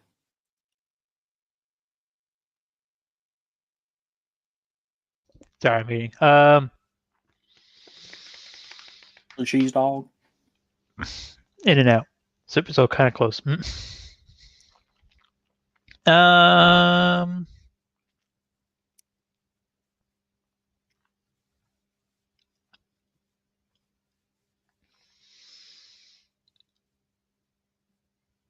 I'm gonna say no for now because I do want to like rework some things later, if that's all right. Second.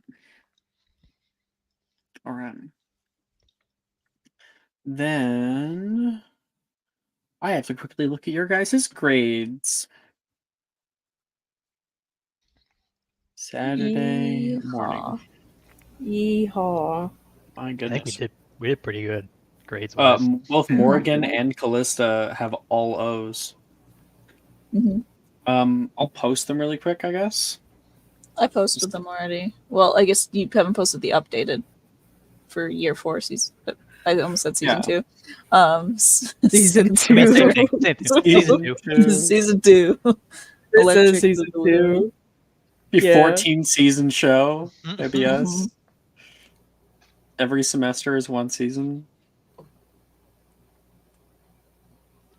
Some of those are fucking blissfully short seasons. This one was like Season 1 was like a mini Season one was series, a and they were like, pilot, "Wait, yeah. we need to do more of this."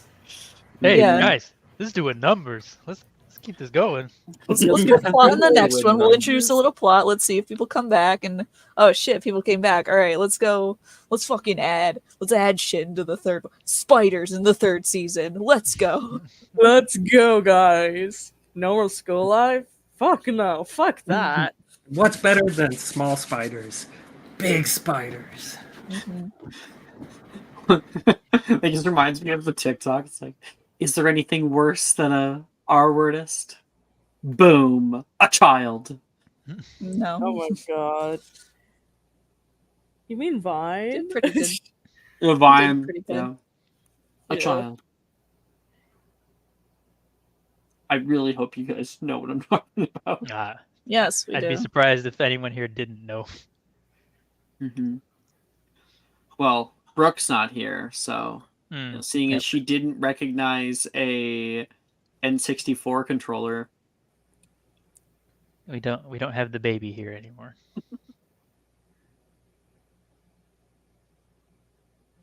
did the rest of you guys know that? One time we showed a N64 controller, and she was like, "What the fuck is that?" I did not know that. Oh my god. Like the weird, like kind of almost three-handed one. Yeah, you have to grow a third arm. Yeah. She was like, "That's not real." We're like, She drew yeah. a diagram of how she thought it was held. One, it was the world's remember that. shittiest diagram. I wasn't sure what she was trying to get at. Two, it was like you hold it essentially by the sides of it, and like the one thumb comes over for the other. Fuck, what is it? Whatever. The Z stick Joystick? or whatever Thank the fuck. you. Joystick.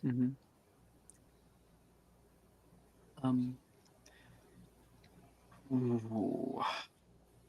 All right then.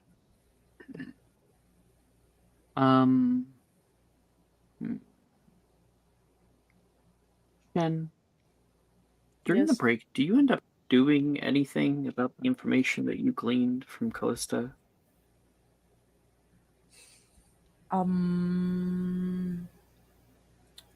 Do you do anything with that information? Think she would digest it for like the first couple of weeks, but then it's a whole thing. I'll probably just type it to you, probably.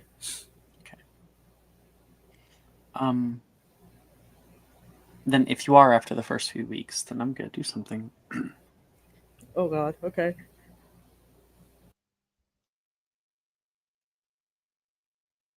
Shen? Yes? Shen, I was asking you a question. Did you hear me? You can see Oh. Professor Bruce sitting across from you.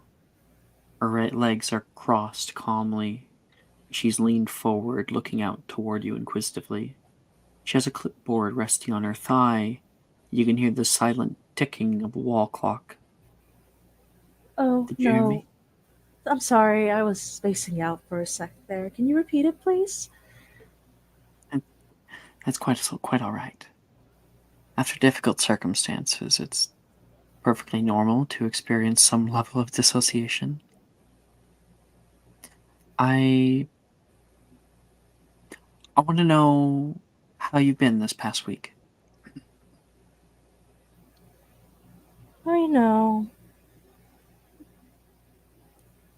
Been quiet for a bit, at least. First time in a while. It's not like you. Normally, you're very bubbly. Yeah, I'm just been What makes you feel tired. like you have to be quiet? I don't know. Just been, I guess, digesting new stuff.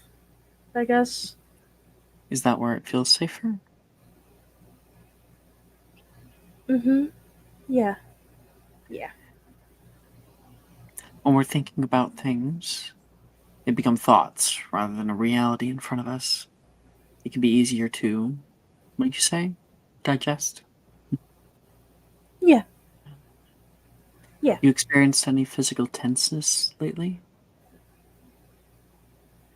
I mean, not really. I don't think so. No discomfort from what you talked about maybe having? Not. Mm, uh, hasn't been bothering me recently. It's been actually. Then our stress management solutions must be working. He gives a big smile to you. Seems so, yeah. So no tremors, shaking, shortness of breath? Like you can't physically get yourself to breathe deeply? Last week you talked about a loss of awareness, she says, looking down at her clipboard. Yeah. I've actually been feeling physically better. When something happens to us, no matter how far away it is, our bodies end up storing up this kinds of stress in all sorts of ways. Many we may not even be aware of. Our brains are conditioned to believe that a threat could be anywhere at any time. It works to keep our bodies in a sympathetic state. I'm glad that you've been handling yourself well. We do want to keep those more stronger emotions more level right now. That's probably best for you. So why don't we do our little exercise here and then we can get out of here. Okay? All right. Give me all you got. I want you to close your eyes and we're going to do some breathing exercises just like we practiced. Ready? Breathe in 1, 2, 3, 4. Shen, you breathe in deeply. You can taste the bits of coal and steam that cling to your tongue. Around you, you can hear the rustling of trolley wheels on stone tile. Platform 9 3/4 is just starting to wake up. The many riders arrive through the illusory corridor. Families bickering, students gossiping, students searching. It feels like so long ago now since you first stepped foot here. And now looking at the old red train, we aren't sure if its golden accents still hold their shine like before. Like something has changed, at least within you. Professor Bruce's therapy sessions have definitely been helping you to regulate your emotions, even the ones that you have difficulty talking about. Um,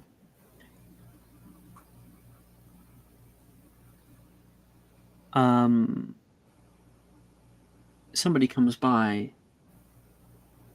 Sharon shows up, sitting next to you and hoisting her cart down the tracks. Oh, hey Sharon. Shen, How has your summer been? It's been all right, I suppose. Well, that's good. We don't want And you to have a yours? bad summer. It's been quiet compared to what we did. I suppose Before. anything compared to what we did in the forest is quiet. Yeah, but quiet isn't always bad. At least for this instance. True enough. Okay, we should get a move on, yeah? Lead the way. Of course. You hear the train whistle, and know that means the boarding will soon begin. You get up and grab your things as you both speak. Upon getting in line, you accidentally bump next to a man carrying a tall stack of luggage. "Oh, my apologies," he says, and picks up some of his fallen packages. Shen would have immediately helped him and picked up his items that had fallen too. Oh no, I'm sorry, I bumped into you. I can be a klutz sometimes. Oh, I can be too. Don't worry about it. Don't worry about it. Let me help you. I appreciate it. We only have 5 minutes. Have a good train Crap. ride. Yeah, you too. And he keeps on toward the back of the train. You guys are waddling in line. It's slowly moving. When you can see somebody hoist up a huge backpack, we're talking a whole like duffel bag behind her, with like plants that are sticking up without the outside of it, and little rolls of ingredients and whatnot that are tied onto the outside. Morrigan, her hair maybe a little bit more wild than normal, steps up onto the train, having gotten all of the supplies that she needs for the impending year from Diagon Alley. Oh, Morgan. This is Morgan, right? I didn't have this Mhm. here. Okay. Yeah. Morgan, Morgan. hey. Morgan, like owlishly, kind of swivels her head to the side. Hello, Shen. It's nice to see you. How has your summer been? Lonely. Oh, I'm sorry. Well, at least you're back at school with us, so you won't feel lonely any longer. Yeah, Sharon, Perhaps. you didn't get any owls or anything from her, and you thought that was normal. You look at her now, and maybe it was a mistake, or maybe you should have expected owls from her. You look like you haven't left the forest. I didn't. Building structures is a lot more difficult without, well, modern appliances to use, but I manage. You guys all get up onto the train together. Morrigan has to pull her giant pack through the way it barely fits. It's definitely a little bit bigger than an overhead bag. And you walk through the compartments together. And while you're talking, Meredith, you and Gemma are sitting in a single compartment back here. Go fish. Yeah, I'm here. Go fish. Oh, god damn. All right. Pick up a card. And Sharon and Morgan, you can hear them in the compartment.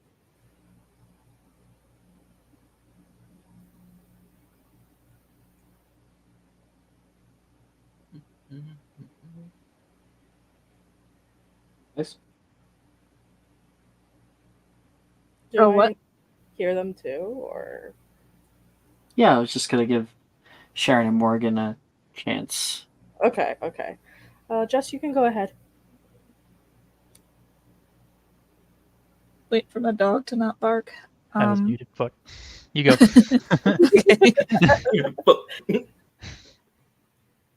Hello, Meredith. Hello, Gemma. Hey. Meredith has her legs like over Gemma's lap. You have a tan. You do have a tan. The sun will do that to you. Yeah, that's how you get a tan. I know. How was the summer? I think Morgan will like kind of make her way into the compartment and like move her ginormous pack like onto one of the shelves. The overhead racks, I mean. Sharon will sit down across from whatever rack you set that up on so it doesn't fall on her potentially. Little comedy of errors. Like, I'm not chancing that. Shen sits directly underneath the rack. Not worried about it at all. Difficult. Is all that she Gem- says, and then sits down. Gemma leans over to Meredith in her ear, looking at Sharon with her bright white hair and pale skin, and Morgan with her new like tan and her dark black hair. She says, like yin and yang over there. A little bit. A little bit. Coming in from the hallway right now, you can hear two people slightly bickering. I've never been in the seating car, though. Well, that's why there's a first time for everything, right? Oh no, like, okay, because we're the. Normally, I would just yes and, but it's important. So the seating cars are the ones that are like almost like a bus. It's just like a bunch of rows of seats, and then there's like compartments, which you guys are in. So Okay. she said, but I've never, yeah. But I've never been in a seating car, as in like I want to go sit in the seating car.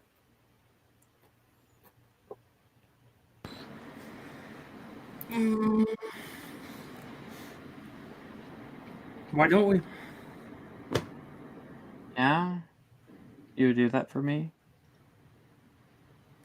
I mean, we spent all summer in Iceland. It was all summer, wasn't it? Time flies. Feels like 2 weeks. She gives a big sigh. Is that Miss Moreno I hear? Gemma says over. If it isn't the bubbliest person in our year. Hi, Gemma. You look radiant. Hi, Taylor. Hi, Taylor. Hi, Callista. Hey guys, how you doing? Gemma's making fun of me. We're not making fun of you. No, I totally was. It's fine.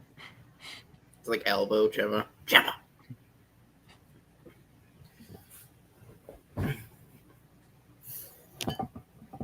So, how was Iceland? You know, I have a theory that the more you go there, the more your resistance builds up. I'm basically resistant to cold now. I thought Iceland was actually pretty nice. Yeah, I But thought Greenland so was the too. cold one. Went for a polar dip. Oh, And that it's still would cold make as more fuck, sense. by the way. The water's probably freezing. Yeah, Iceland, it's green. Yeah, for like 6 months out of the year. The other side's just as much ice as everywhere else. It's winter. It's cold in England too. I do not like the England weather. It's Yeah, weirdly cold's in morbid. England too. She's making fun of Meredith for saying that London gets cold. She rolls her eyes. You can tell that Taylor's very comfortable with you. Hey. She sits down next to Sharon. Are you alive? She pokes her on the cheek. What would you do if I told you I wasn't? Probably believe you. Good answer. Sometimes I look at you and you look like a corpse. She kind of puts her hand on her chest. Well, I don't feel a heartbeat. You are really pale. Ayler puts her hand out and just like jabs you in the neck, looking for a heartbeat. Medicine check. What did we say about that? Gentle if you want to feel for the carotid. Yeah, that looked like it hurt. I didn't feel anything. Maybe she is dead. What did she roll? She rolled an 8.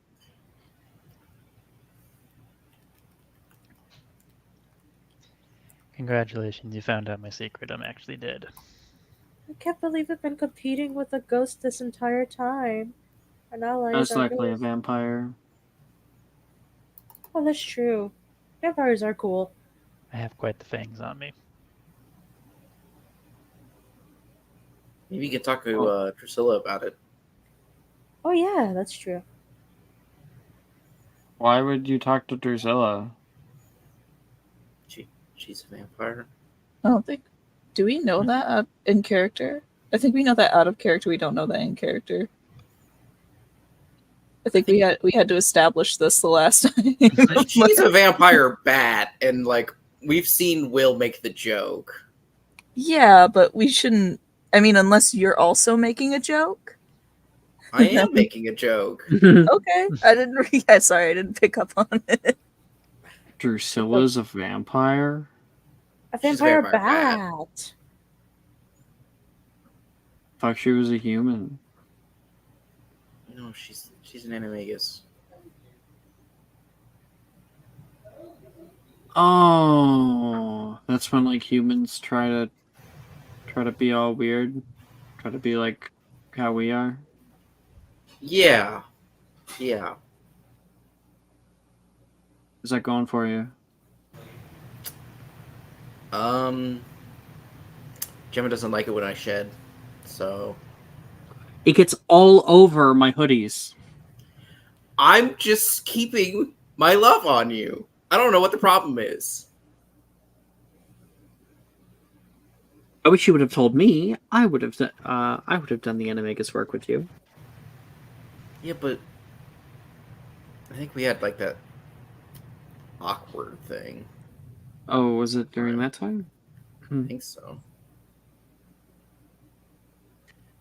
You can hear the train lurch forward. Choo, choo, choo, choo, choo, choo, choo, choo. And it exits out of the King's Cross station, entering for your 5th year at Hogwarts.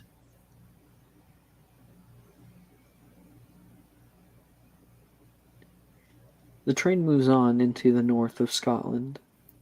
Clouds pass overhead, and you guys end up having to stay here for quite a long while.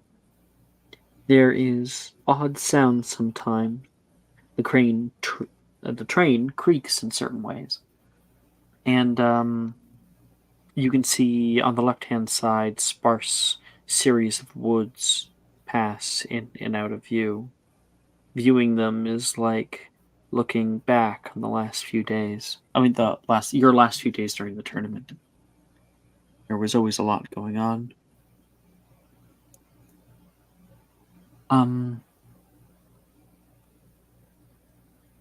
We can cut back to a compartment that currently is filled to the brim with candy.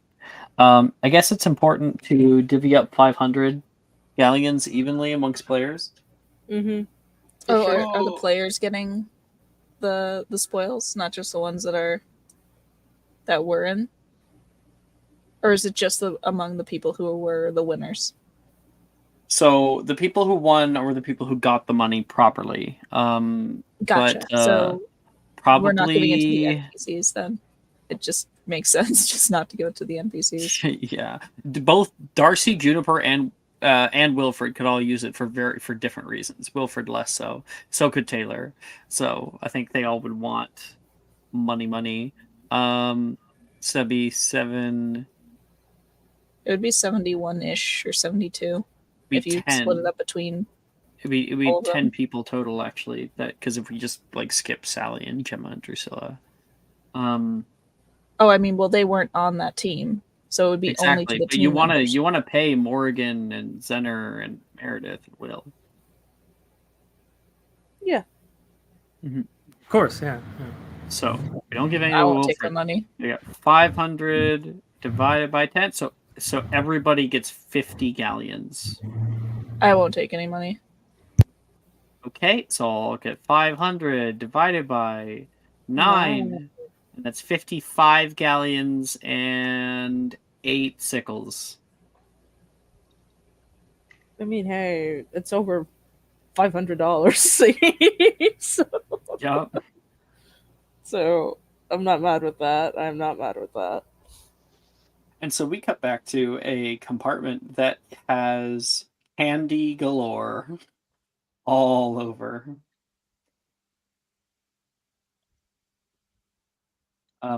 You can hear somebody coming down the way, walking through the zone. Second. Walking through the zone, you can see Nolan walk past and give a little knock, knock, knock, knock. You can see him like kind of fixing himself for a minute, as if he thinks that you can't see him while the door isn't open. Oh my god. She opens it immediately. I think you see his face change, and like big smile comes over him. Hey, you guys still have a speed? Yeah, hold on. Let me just move over a bit. Come here. Come on in. Even if we didn't, we would make room for you. Yeah, exactly. And I also have an idea to make more space anyway. What's that? Just come on, sit. He does so. Oh, then- he sits on some candy and he like pulls it out. What's this? Oh, that's my stash. Hold on, sorry. And then she at least moves her stash over a bit. Then she puts her legs over Nolan's lap, obviously copying Meredith and Gemma. Get your own move, Gemma says. Boo! Derivative. Listen, it's a good move. That's why I'm stealing it. And you like cuddle up with Nolan. Gemma gets a little like jealous, and she grabs Meredith and pulls her a little closer. not the competitive. Oh yeah, I mean it's Gemma we're talking about here. Taylor looks to Callista. Do you want Insight. I'm imposing disadvantage. So it'll be a regular roll.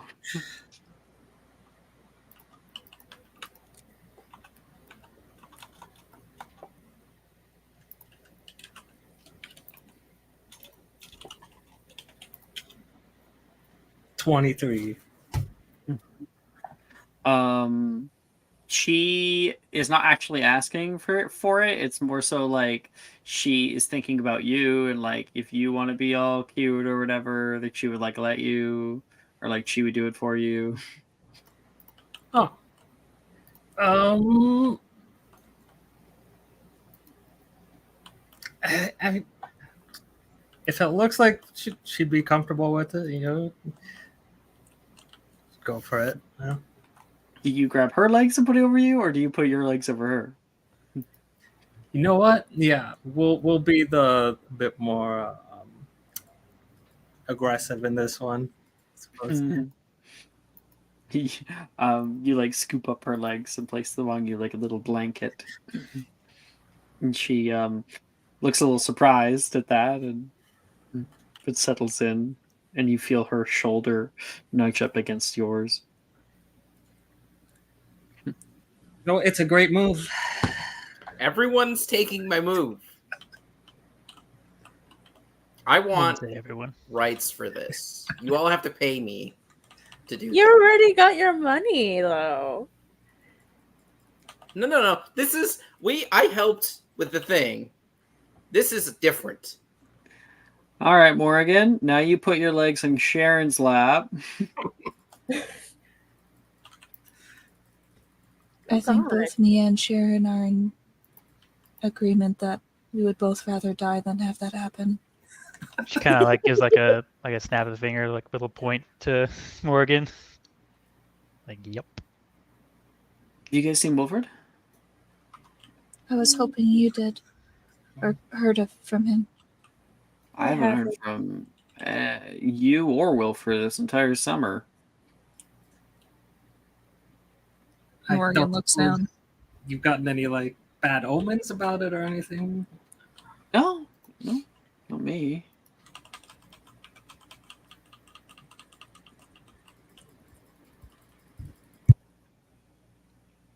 What exactly happened with you? Did you guys break up? Me and Wilfred. No, But you didn't hear from him, like, what, the entire time we were gone? I guess it makes sense. I wasn't exactly in an accessible area. What are you talking But- about?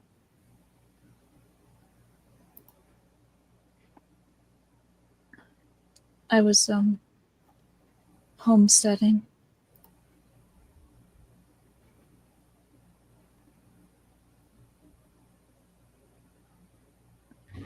Homesteading, like by yourself? My mother left. She what? She left.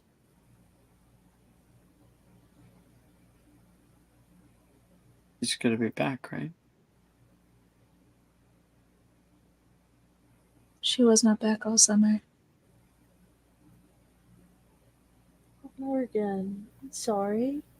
No one swallows. I'm sure Wilfred's really missing you. He'll be really happy to see you. I hope nothing terrible happened. I didn't look. I had to keep myself close to the castle. I don't enjoy taking this far away from it. And she kind of jingles her staff.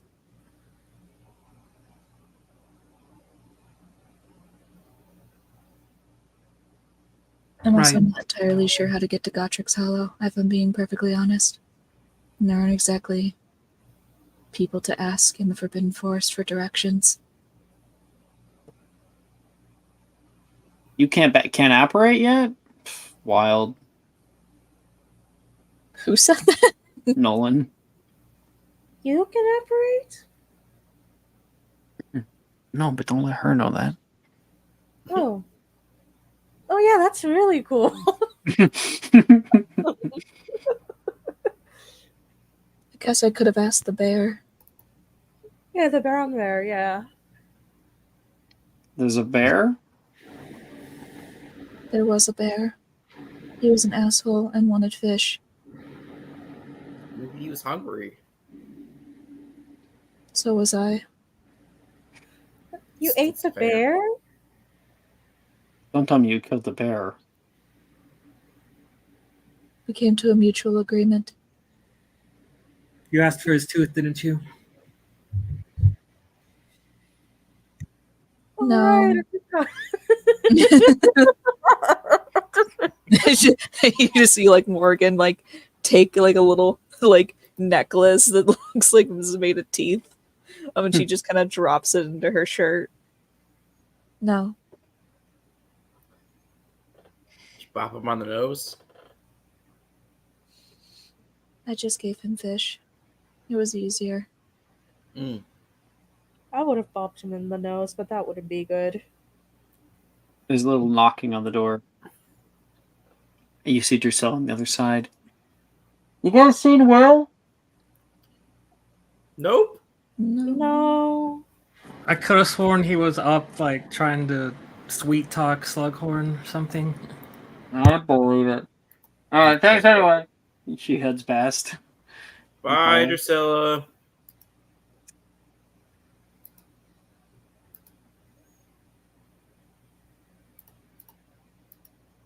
This one you and Drusilla friends, Gemma says. Mutual friends. I don't super know her. Mm-hmm. A spike of jealousy. Drusilla's above with Will. jealousy. I'm above Drusilla's with jealousy. Will. It's Wait, are fine. they actually together? Yeah, I'm pretty sure. Oh. Oh yeah, they went to the masquerade together, so I would hope they are. So you don't Well. gotta be jealous. I mean, I almost went to the ball with Morgan, but that doesn't mean we're together.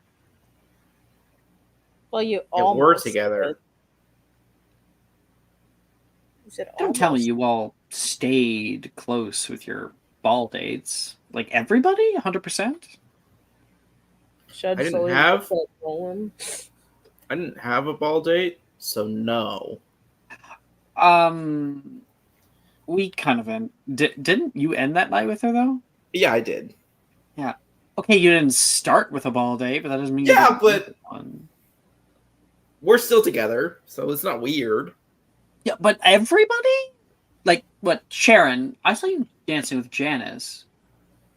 You and her? We're not a thing. Insight check. Go. I mean, go ahead. Or like it looks like between the whole Do what you Wilfred and want. Darcy, Wilfred won out. You like the 23. striking gray eyes, don't you, Morgan? She's not lying. They aren't a thing. But But do you still what, feel anything? are you sad about that fact? What's deep down, huh? 23? Are you 23? sad when you say You want to make a that? deception check? Yeah, let's see it. Why not? Watch me roll like total dog shit. You never know. 16, yeah. Yeah. Yeah, there is something there. But There's a they aren't longing. together. There's a So they're like, there's a connection, a tenseness, well, a slight desire. I believe that you're not together. And then Gemma, just because I don't want it to get missed, said, and I mean, with Morgan, it looks like someone finally won out. You and Wilfred, huh? Throw Darcy to the wayside. I thought they were equal. There is no They're what? winning out. I like both of them. Yeah, why would you have to throw someone to the wayside? No. No way. I hold both of them very close. And I think Don't they tell me hold you're each dating other both pretty, of them. I think they hold each other in pretty close regard as well. So yes. Oh my goodness. Wow. Well, she gives like a little clap. Not bad then. Not Does really this my seem type, mind unnatural? you. No, that's not it. It's just doesn't happen every day, does it? Perhaps not here.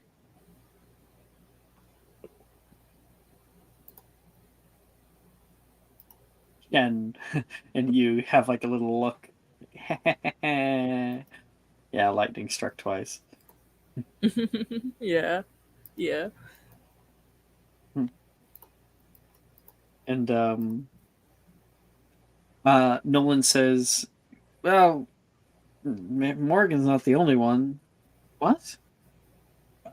Rin and I went on a little date over in Diagon Alley over the break. Oh, how did that go? Pretty well. She took me to like a really nice restaurant. I was so surprised. I felt so out of place. Aww. I'm glad you had fun. Gemma is taken aback. Okay, fine. Don't get any special ideas, Meredith. I'm not dating anyone else. Yet. What do you mean yet? And there it is, the jealousy I was talking about. Toxic Yuri. I'll turn you into a crow. I'll turn all of you into crows. I didn't do anything. I didn't say anything. Thank you very much. Sharon. In that case, we'd be birds sitting in a tree watching something, wouldn't we? I Yeah. You cannot harm me in any way that matters. Sharon, as you are looking out the window seat, you look down and you can see the reflection of a lake. The train itself is on a curve, and you're very, very close to the water, and so you can see this like moving reflection of the train itself, and you can see behind you one train car. You see the shimmering mirage, the reflection of the face of Janice, who is reading her book like normal.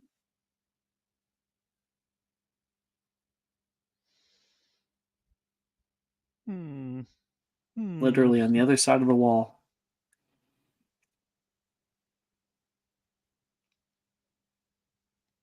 So she's in the compartment like behind us? Neighboring, yeah, behind you.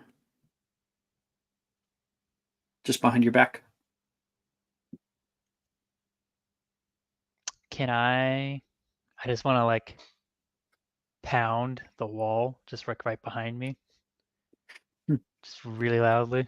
And in the reflection, you can see her jolt.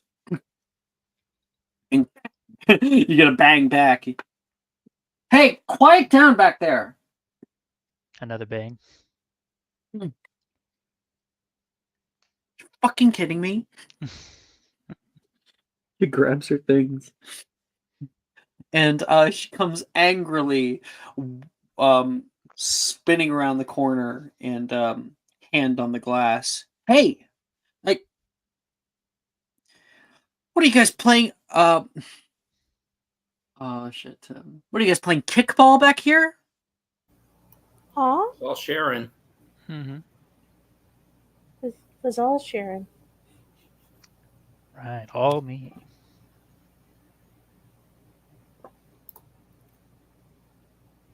My goodness, you guys, why are you guys so cramped up? Oh, Pull you the know. cords, seriously. At least then we can get some sleep. It is getting darker. I don't understand why so many people will be in one compartment and not extend the roof. Didn't know you can do that.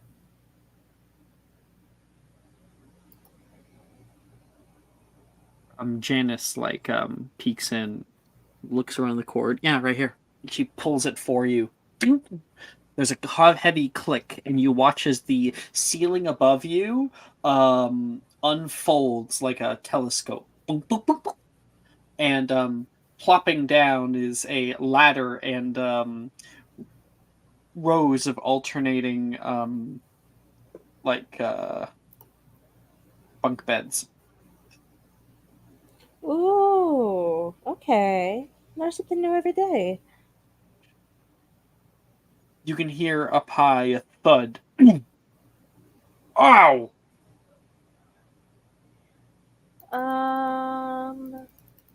Hello?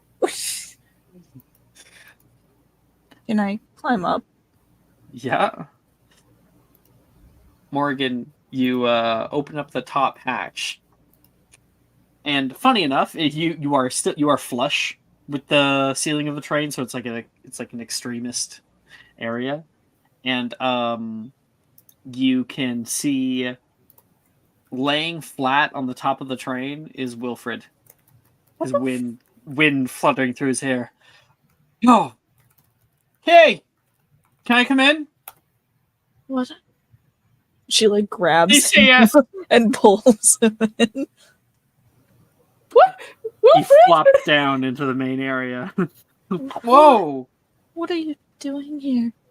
Janice has to jump back and kind of like press into Sharon. You're able to kind of catch her on the back end. Oh! He hops up to his feet. Oh, it's so good to see you guys! Nolan, Meredith, Shen? Even you, Shen.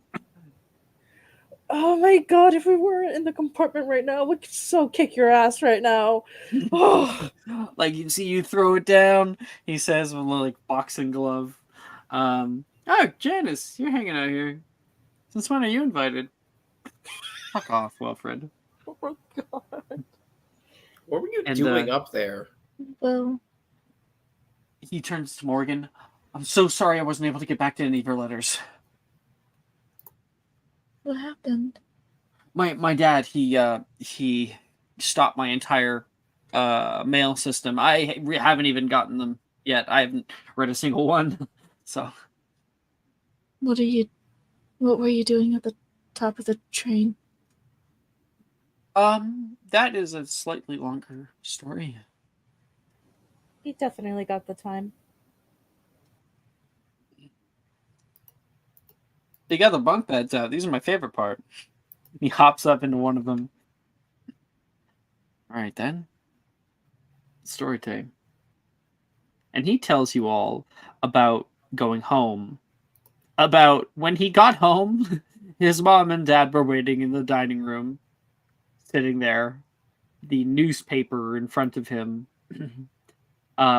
His father was so angry that his father didn't say anything. It was all like filtered, scripted through his mother, Petey, who they interrogated him a bit as to what had been going on.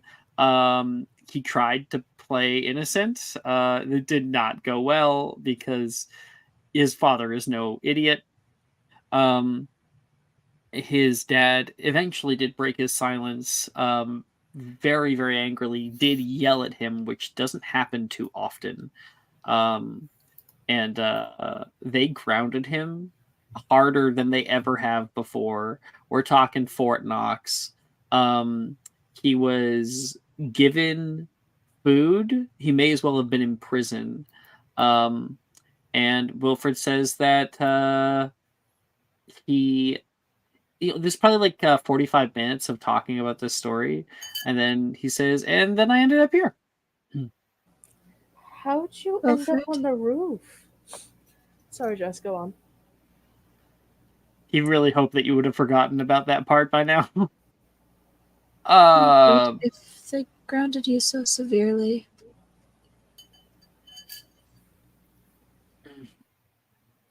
what else did they do?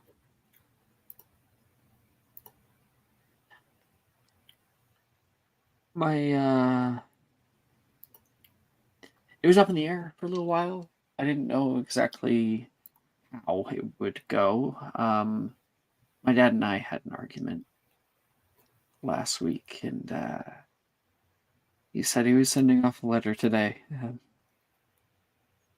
to the school. He's gonna pull me out, but it's not an issue. Because I am here now, and I am going to get to that stinky fucking little owl before the administration does. Wilfred, have you thought about the long-term future of this plan? Even if you get to it, your dad's gonna find out. My dad's not gonna find out. Okay, I had a perfect decoy cut to Wilfred's house where there is a ghoul that is dressed up like Wilfred, making noises in his room. Where did you take your wand? There's like a bad wig on. Yeah, but that's fine. I mean, out of everything that could have happened, that's least of my worries. What direction was the owl flying in? I'm assuming that it's heading straight for the owlry. Okay. No? And she'll like walk over to like walk out of the compartment and try to find one of those hatches that lead up. Where is she going? Where is she going? Morgan. Maybe Would it be communing easier with just the to go spirit? from the outside door, like the door between Yeah, you compartments? like leave All right. to be between, and then there's a ladder on the right hand side. Okay, cool. She turns before she goes, and she's like, Remember to take my pack, please? and she'll walk out. And she'll climb onto the roof of the train compartment. And like look both ways to make sure that she's not seen, and then Thestral it up. You can hear the banging above your heads, the clopping of hooves. What the fuck is that? Janice says, and Morgan flies out over the skies, and you I'm gonna guys like intercept just the world's slowest bird. Yep. You guys can see like black wings flutter away, and then you guys maybe a minute or two later hit a tunnel. I hope she's okay. Yeah. Sure, she's just fine. Some things never change. Why is everybody acting like that was completely normal? This is Karen? Morgan Caro. No comment. Janice looks up at like the bag, her bag filled to the brim with things that are needed for her homesteading that she bought at Diagon Alley over the break, and Janice like inches back and sits down with Sharon to be far away from it should it fall over.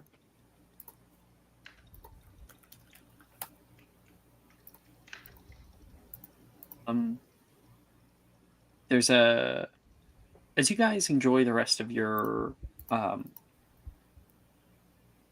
time here on the train, Morgan is out, a bird of prey, flying over the skies. You know, the one thing that you do get is that you do know what owl he's talking about. They do have a family owl that is very distinctive. It's a pygmy owl, so they're very, very, very small. I don't know. Do you want to like make a survival check? Sure thing.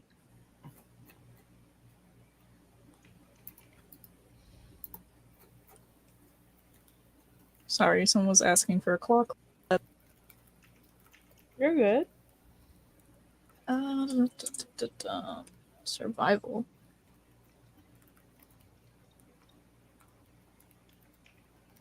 Oh, yeah, I can do that. Because my mental stats are the same. 28. Yeah. That owl didn't stand a chance. Kill Bill sirens. Literally. We see this like tiny little owl, like happy with its life, fluttering through the skies. A little happy grin on its face, and then like, yeah, the siren, and like the darkness, like no longer its face is now in shade. A dark black wings stretch out behind it in the kind of blurred background, and you see the head like flick around 360 to look directly above it, and there's a hoof. Bonk. They're gonna have to get a new family owl. I'm punting this thing out of the sky. No. Oh no, the poor owl. Faint plop is heard in the distance. Don't kill Ringo.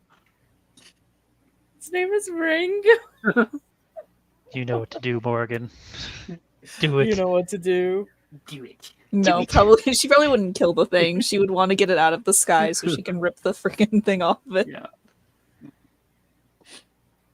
All right. She'll send it back with a note. Oh shit! Are you actually gonna do that? Because he wouldn't know. He wouldn't know it never arrived. No, yeah, no, she wouldn't send it back. She wouldn't send it back with a note. If she sent, I have a feeling that if she sent it back with a note, there would be some calls made. Like you guys have like a good like week and a half tops before something happens with this, but maybe a little longer because of the time for No, because a week and a half until they figure out that it's a ghoul upstairs. Really, they just don't even check on it. No. So like I could imagine scenes where like his mom comes in and is like, Wilfred, can we talk? And then like under the covers, There's like a. Wait, I don't know if my the piles crisp of is doing it off. food. The There's piles like of a. food. That, You haven't, yeah, piles of food all around. Like, you haven't even eaten your lasagna. Yeah, I know it's not that good.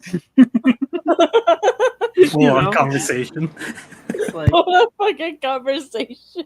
yeah, they just think he's depressed. Meanwhile, he's not actually there. 1 second, I just have to visit the loo. Un momento.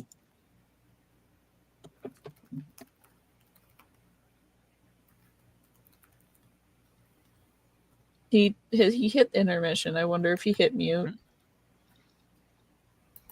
I hope to God he hit mute. Maybe we should just start talking really loudly. So we can hear shit.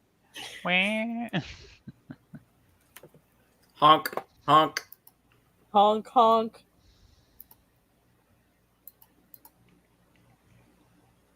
Apple. Pie. 17. 34. 52. 91. 68. 69. Wah. 4. 9. 25. 25. Hello. Hello. Thank God you muted. Thank God. You guys think you're start hearing me pissing? Yeah, I was No. worried. Yeah. A minor concern. Just like a oh. Just get like the worst sounds possible.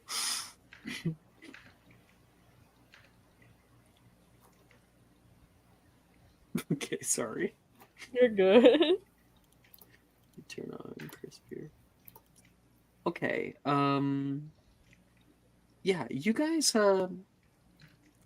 back at the train sit and talk for a little while.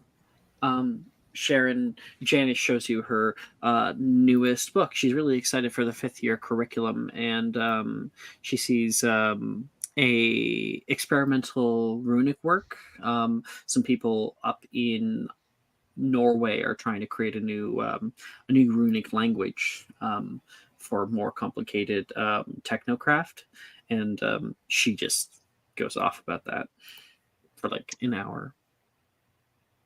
Ever thought about creating your own spells? I have pondered it, but I do hear that the R&D can be a little explodey. Well. Did you know that's actually why the reason why witches and wizards first started using wands? So they wouldn't hurt themselves too much, right? So that their wand would explode instead of their arm. Which one would you rather? I don't know. I think an arm could be replaced. What do you mean you don't know? Arm can be replaced. Joking. Are you kidding me? Joking. You bleed out within seconds. I don't know. Everyone here seems to think I'm already dead. Maybe I wouldn't bleed out. What? She's infurious. Clearly. A special one, I'll give her that.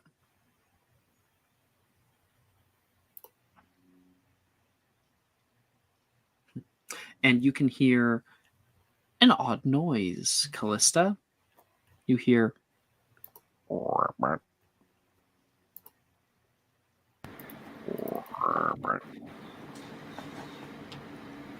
Whose chocolate frog is that?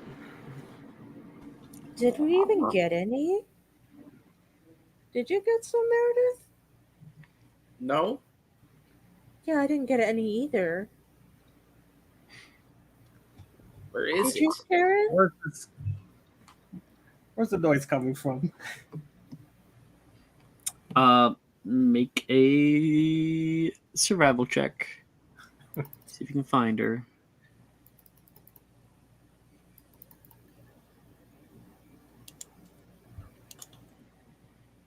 $15. With a 15, you look around head to toe. You follow the sound, and you find sitting out on top of Shen's bags is a little pinkish white toad. Shen, what are you keeping from us? Huh? What do you mean? Kind of like slowly lifts a finger to point. You, is that your pet? Kima says. Oh no! She's getting off Nolan immediately and starts moving backwards. No, I don't like frogs. Ew. Shen, sit down. Sit down. It's not gonna attack you. No one's trying to No. help. No, you don't Callista? understand. It's on my bags. Whose frog is that? Are you gonna try to grab it? Yes, after we immobilize it. You flick your wand, and it tries to leap and then gets caught midair. And you're able to go up and grab it around its little body and pull it down. The immobilus ends on it, and the legs start kicking and then end up like completely straight.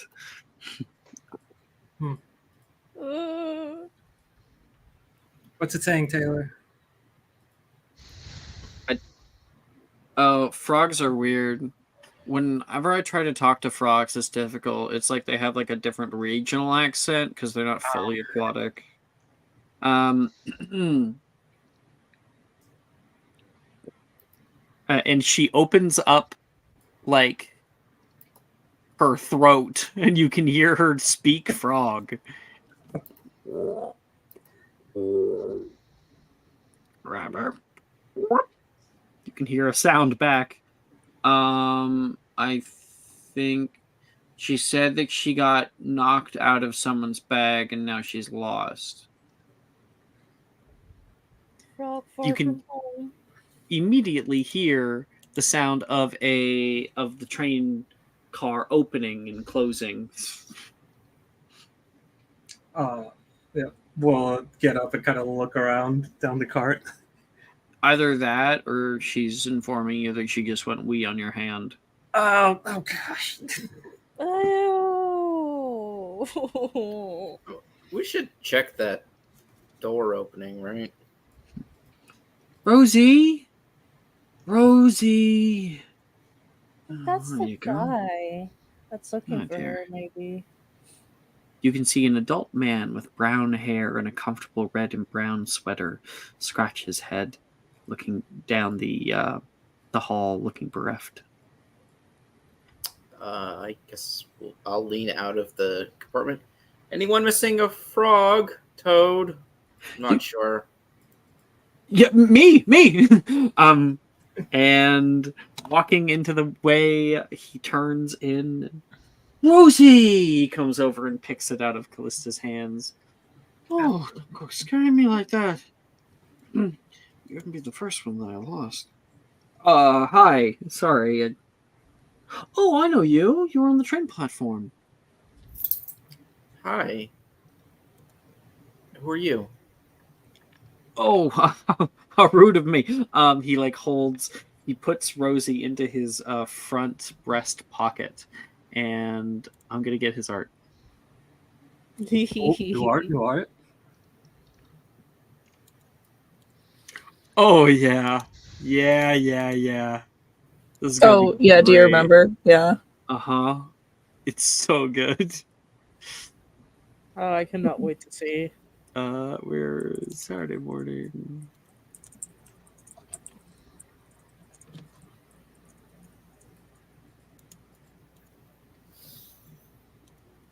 Neville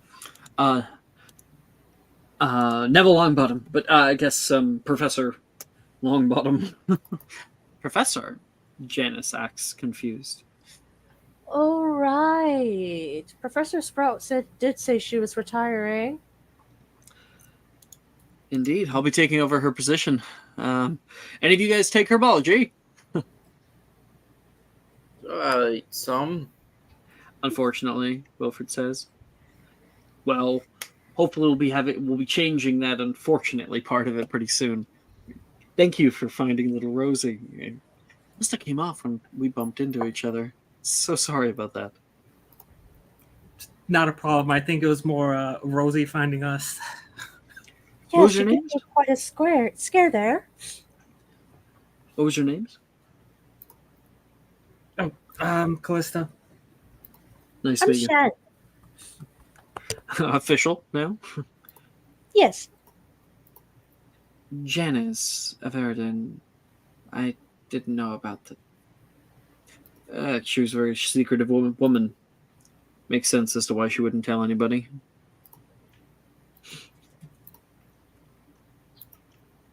It'll be nice coming back to Hogwarts.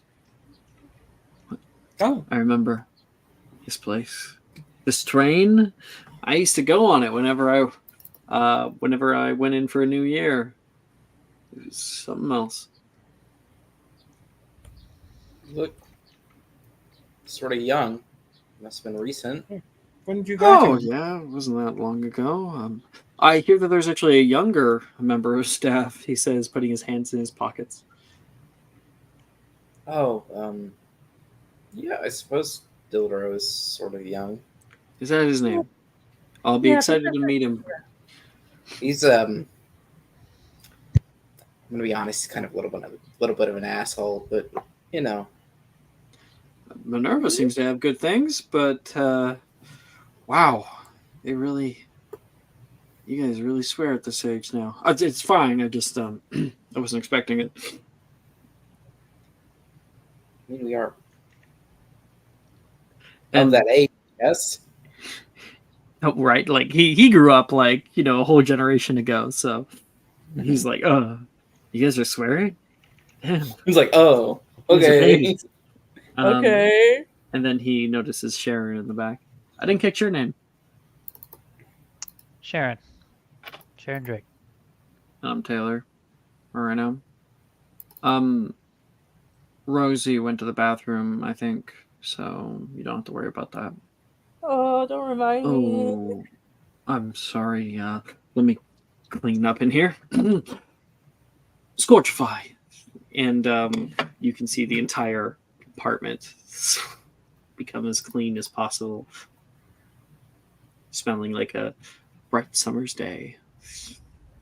He puts the wand away there. Thank you, Professor.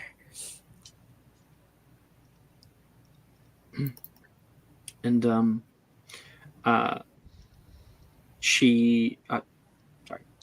he gets up and heads off. Nice meeting you all. Yeah. Of course. See you in herbology. So that was Neville Longbottom, Janice says. No idea who that is. Neither do I. I don't You- either. Of course you wouldn't. He's the one that struck down Nagini, if I remember correctly from history magic class. Huh. In the last Battle of Hogwarts. That was Voldemort, the Dark Lord's familiar. Oh. Oh, Okay. the hero. Something like that. I don't know. My mom always said never to meet your heroes.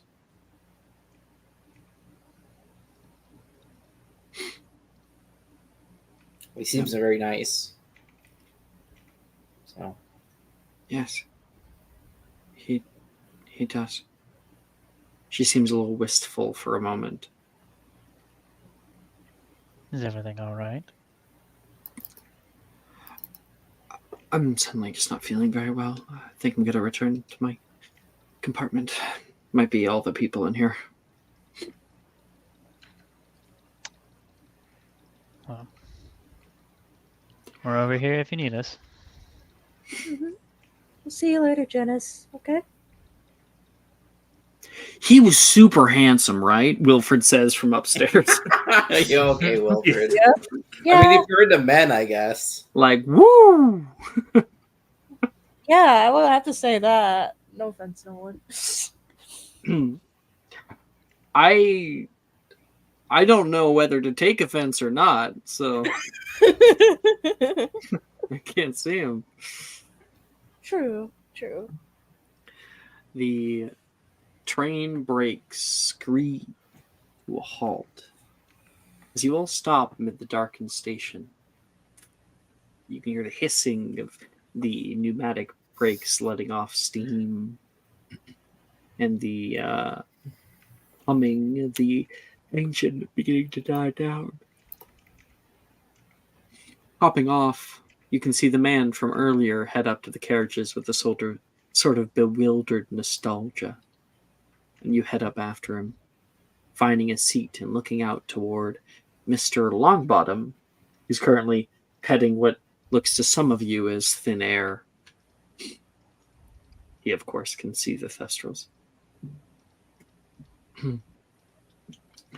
You haven't seen Morrigan since she left. I think Jess actually has to leave. So, right, Jess?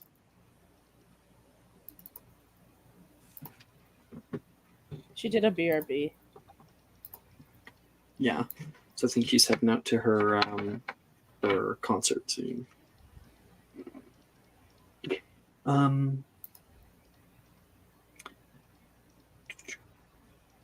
The great hall doors swing open, bringing with them the familiar air of the huge dining hall.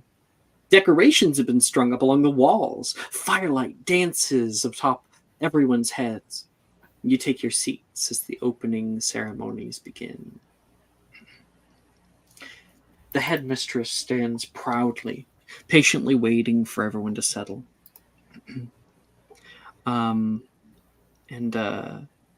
She says, "Good evening, students. We have many announcements to get to today, but my heart is full to welcome back all of you to Hogwarts School of Witchcraft and Wizardry. Last year, we saw many of our students head first move through trials, through tribulations, and through their own lives. It has been an honor to watch so many of you begin to grow into the witches and wizards that you are meant to be.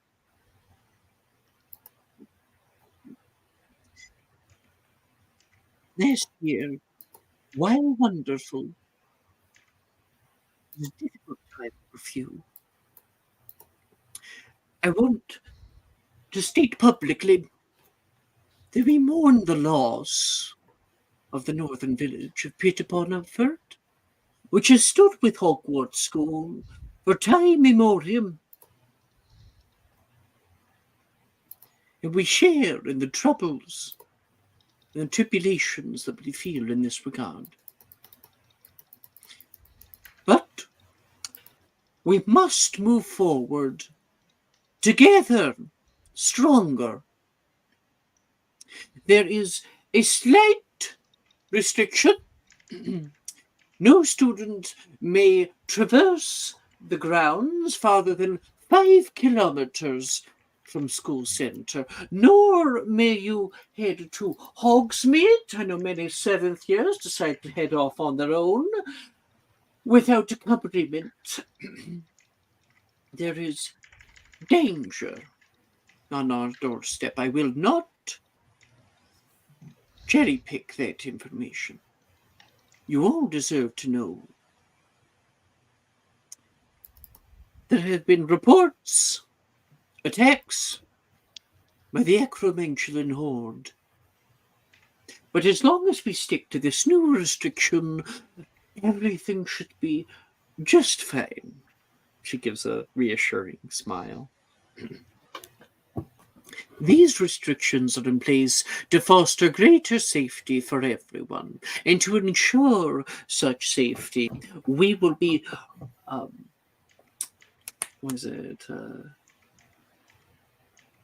you'll be punishing any rule breakers sufficiently, she says, with a stern gaze. I suppose one of our first things to get to. A second. Ba, ba, ba.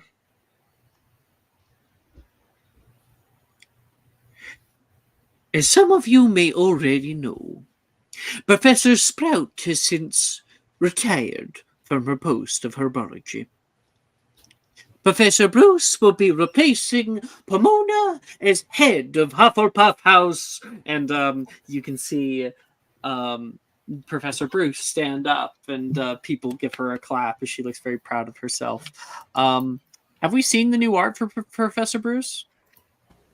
I don't think so, actually. Gasp. Need to see this. I need to see this. Oh yeah, it's really good. Okay. Oh, and we would be using the older art because we are moving into 5th year now. Some of the people have older art. I guess I'll have some fun and I'll drop a few of them. So this is Professor Bruce, old version. Ooh.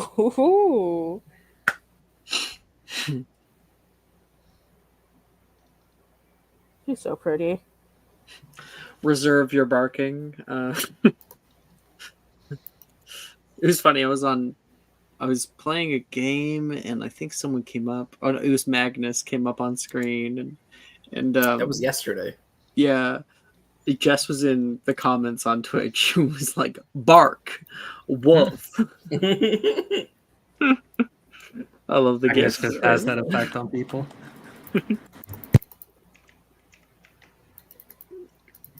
She stands up and gets her standing ovation. And our new professor, Mr. Neville Longbottom, will be stepping in to teach herbology class. Come on up, Professor, she says, kind of chuckling to herself. It's so funny for her to see Neville in a professor role. And coming up toward the front, yeah, we see Professor Neville take up. Hello, everyone.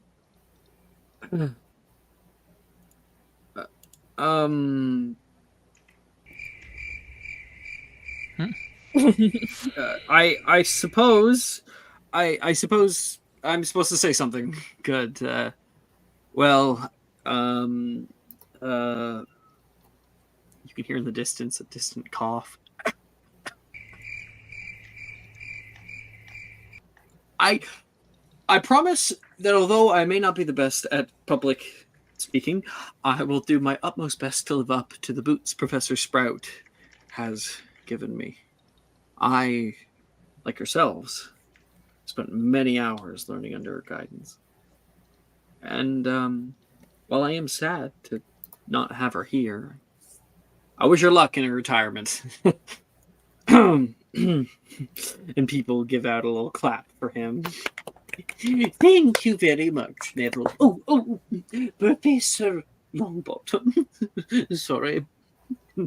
He chuckles and it's quite fine. He heads up to his new seat at the table, and you can see him sitting down next to Professor Dildero. He must be Darius. Yeah. Darius looks up at him like where the fuck they bring this kid in? Like, he's looking at him like he's the young one, you know? When Darius is 2 years younger than him. Let's show Professor Dildero older art. Neville being like, wow, these kids weren't wrong about you. You're not ready for this right now. You're not ready. Oh god. I'm preparing the barking gif.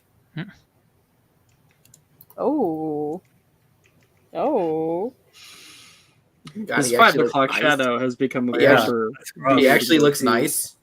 That's illegal. Raven, once again. Faster this time. Why is this one a smaller one than the other one? It's faster too. I don't know. That's Professor Dildero. And Professor Dildero would look over toward Professor Rojas and be like, get a look at this guy. Very nice to meet you, Neville. I've heard many good things, Professor Rojas says. And I've got older Professor Rojas art. Hey. This is the older version. Saturday morning. A second. Mature. He's probably like turning 40, maybe 41, something like that.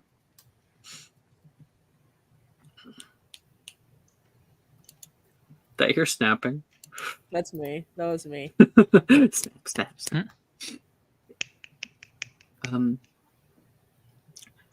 Where am I? Further, for our last article of business, I must remind all fifth-year students that owls will be conducted this year. So please choose wisely the classes you pick to study, and do not see this year's expanded freedoms to be an opportunity to lapse in your education. By expanded freedom, she means you guys don't have to take core classes anymore. Whoa. Whoa. By the end of the year, 5th and 6th years will conduct owls, granting the passage to newts in 7th. Now, I wish you all to study hard and make this Hogwarts year the best yet. And please remain reverent while our new first-year students are sorted. She puts a hand out and the door is open. While there are no notable names, you enjoy watching the nervousness of all the little younglings being sorted into their houses. And let our feast commence, the headmistress says and puts her hands out, at which time you expect there to be food magically appearing from thin air on all of your plates. But instead, the 2 front doors swing open once more, and you can see the house elves dressed in fine clothing delivering the floating plates by hand. They come in single file like an army of ants and offer you all your meals. Enjoy! And tell me if it's not cooked quite right. They're all going to place it down in front of you. Mashed potatoes for anyone who wants them. Oh, thank you. Thank you. Quite odd. There's the sweets. You look around and you can see they have brought in, because it is properly the first year feast, it's always big.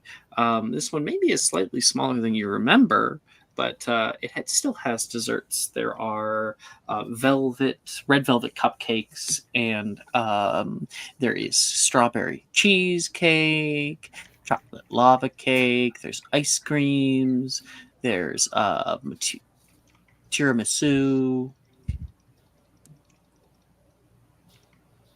Yes, to all of it. Ooh. They've upgraded the dessert platter, haven't they, Callista? They're finally learning.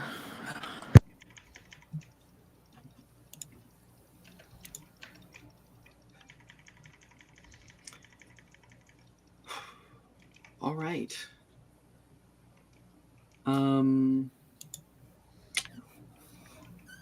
Does anybody have anything else?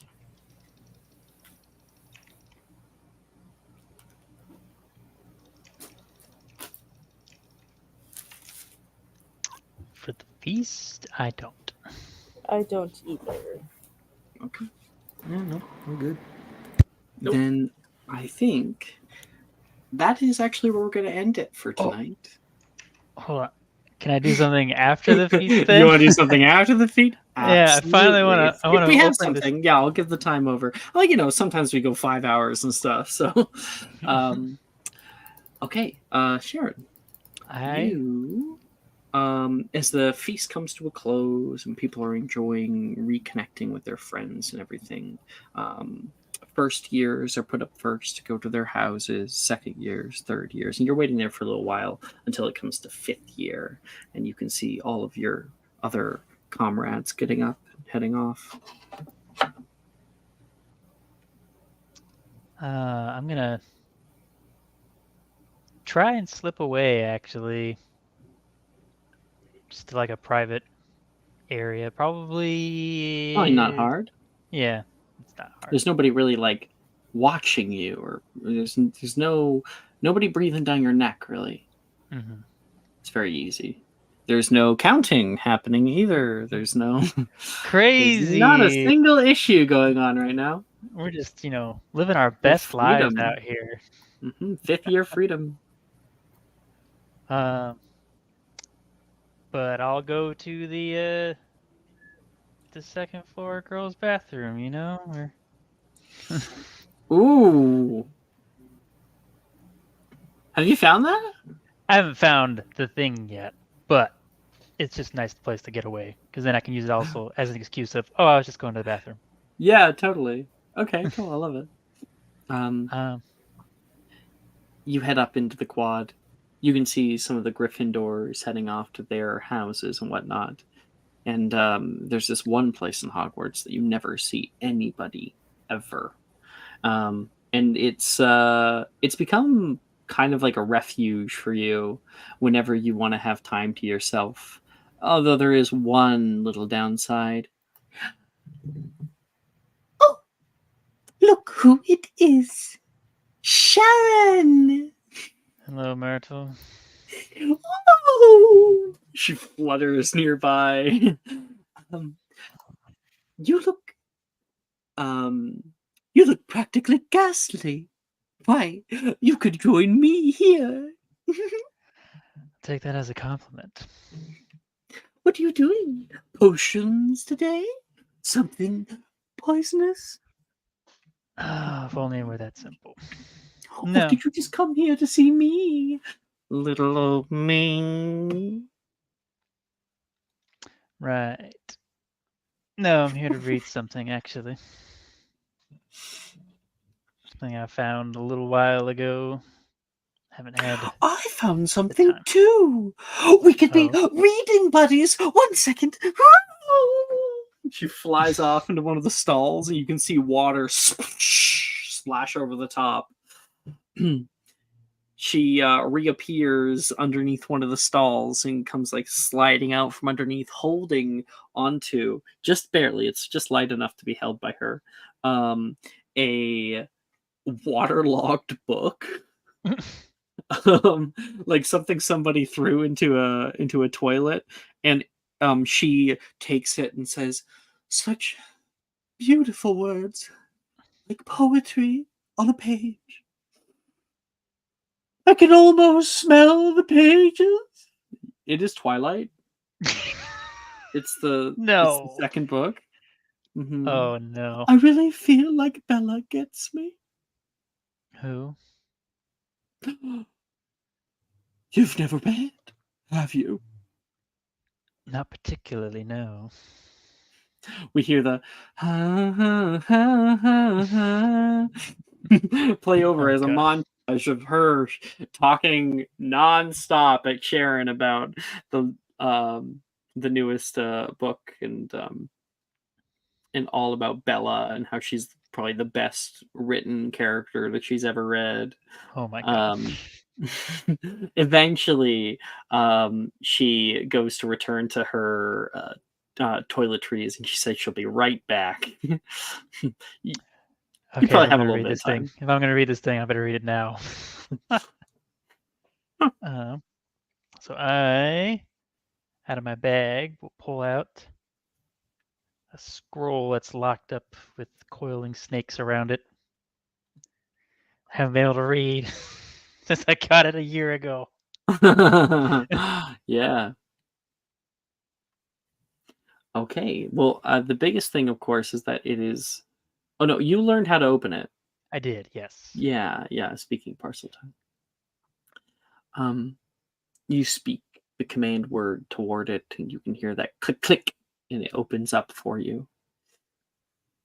Last time you were interrupted quite rudely.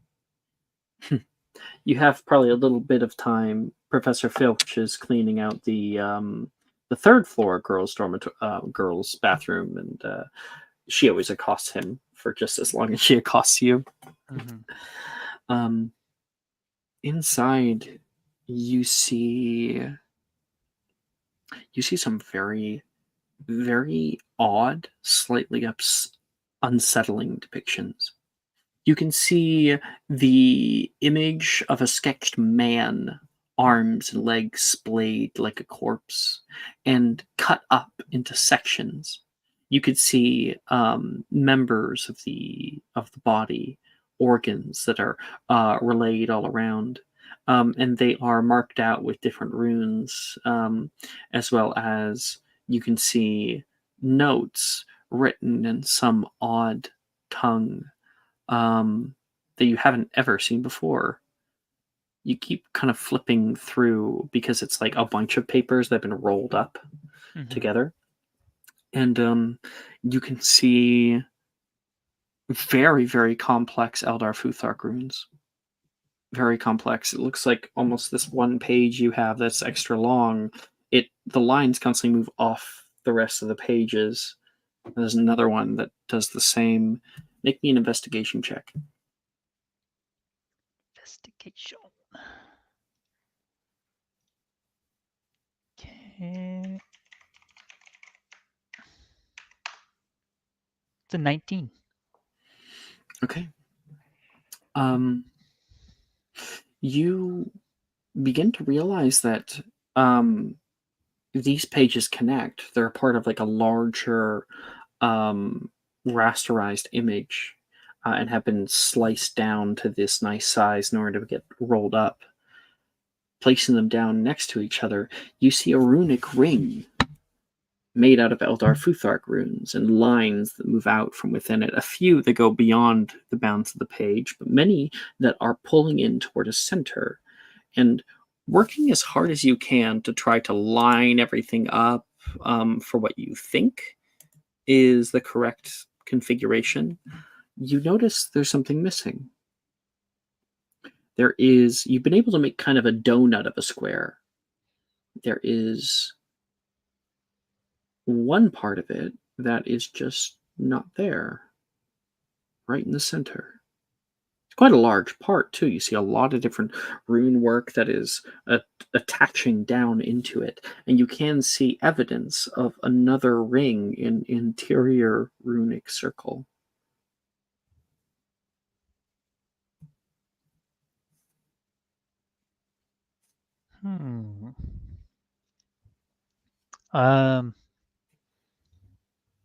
Can I try to like deduce what kind of circle would be in the center based on the other runic outline circles? Did you take Ancient Runes? I did. Okay. I'm pretty sure I did. Go check here. Saturday morning. I have an O in Ancient Runes. Sharon, Ancient Runes. Yes, indeed you do. Okay. Then I'll allow you to make the History of Magic check to see if you can understand enough.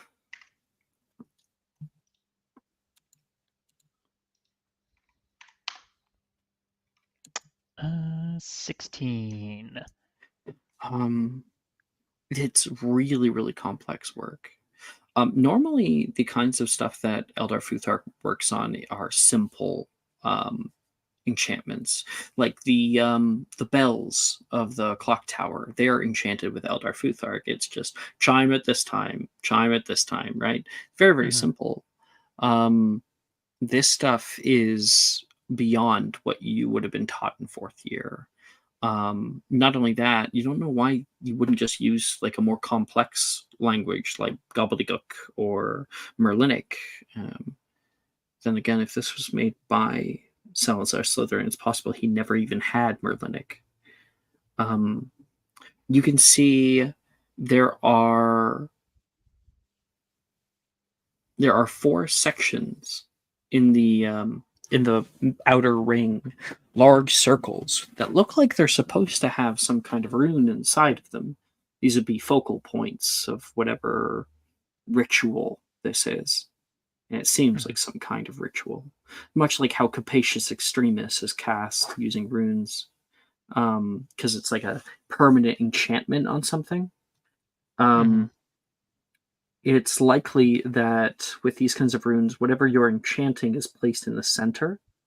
And sometimes alchemy stones or other nodes of power, or even just small things, depending, like a sprig of mistletoe, are used in these circles, along with specific runes that correspond to them, and imbue whatever object at the center with an effect. But you just can't figure out what the effect would be. It would have to be powerful, in quite powerful, or else no one will go to this kind of length to blueprint this out. There's also that language that you don't recognize at first glance. If you want to roll a history magic check. Yeah, well, I will. It's a new year, yeah. Well, like new semester. I will use my rabbit's foot. Yeah, sure. 15. Okay. You've never seen it before, but as you're staring at it, you can feel the very odd, kind of wavy looking letters. They begin to shift in your view. You have to like rub your eyes and look back, and they look almost enchanted on the page. You can hear a slight whisper, and it gives you a terrible headache. You close it up immediately. Okay. You felt a connection with it, with that language, but it's something you're going to have to get acclimated to. So I'm going to have to just keep trying to read it over and over again, essentially?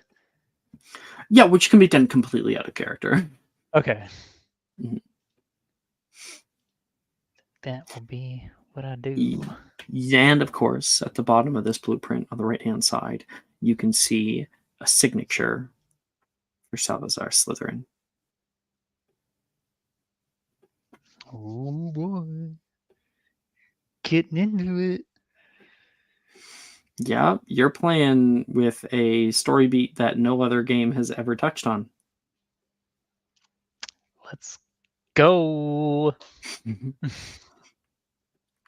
And you've also given yourself a wonderful excuse to be in that bathroom. Exactly, right? Yeah, I love the setup. Okay.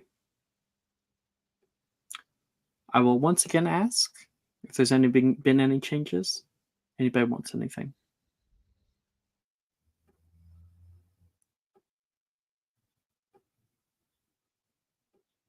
All right. Thank you, everybody, for playing for tonight. That is where we're going to end this episode of Magic Mysterium. And when we come back, we won't be going to session 28, I don't think. We might be going to session 29. 1 second. So we're in session 27 right now. Yeah, I know. No, yeah, we actually will be going to session 28. We got done a big portion of that session, though. So, yeah. Good job, guys. Hey, look at us. Blazing a trail. New happy timeline. Happy timeline. Good timeline. Sunshine. Sunshine and rainbows, honestly.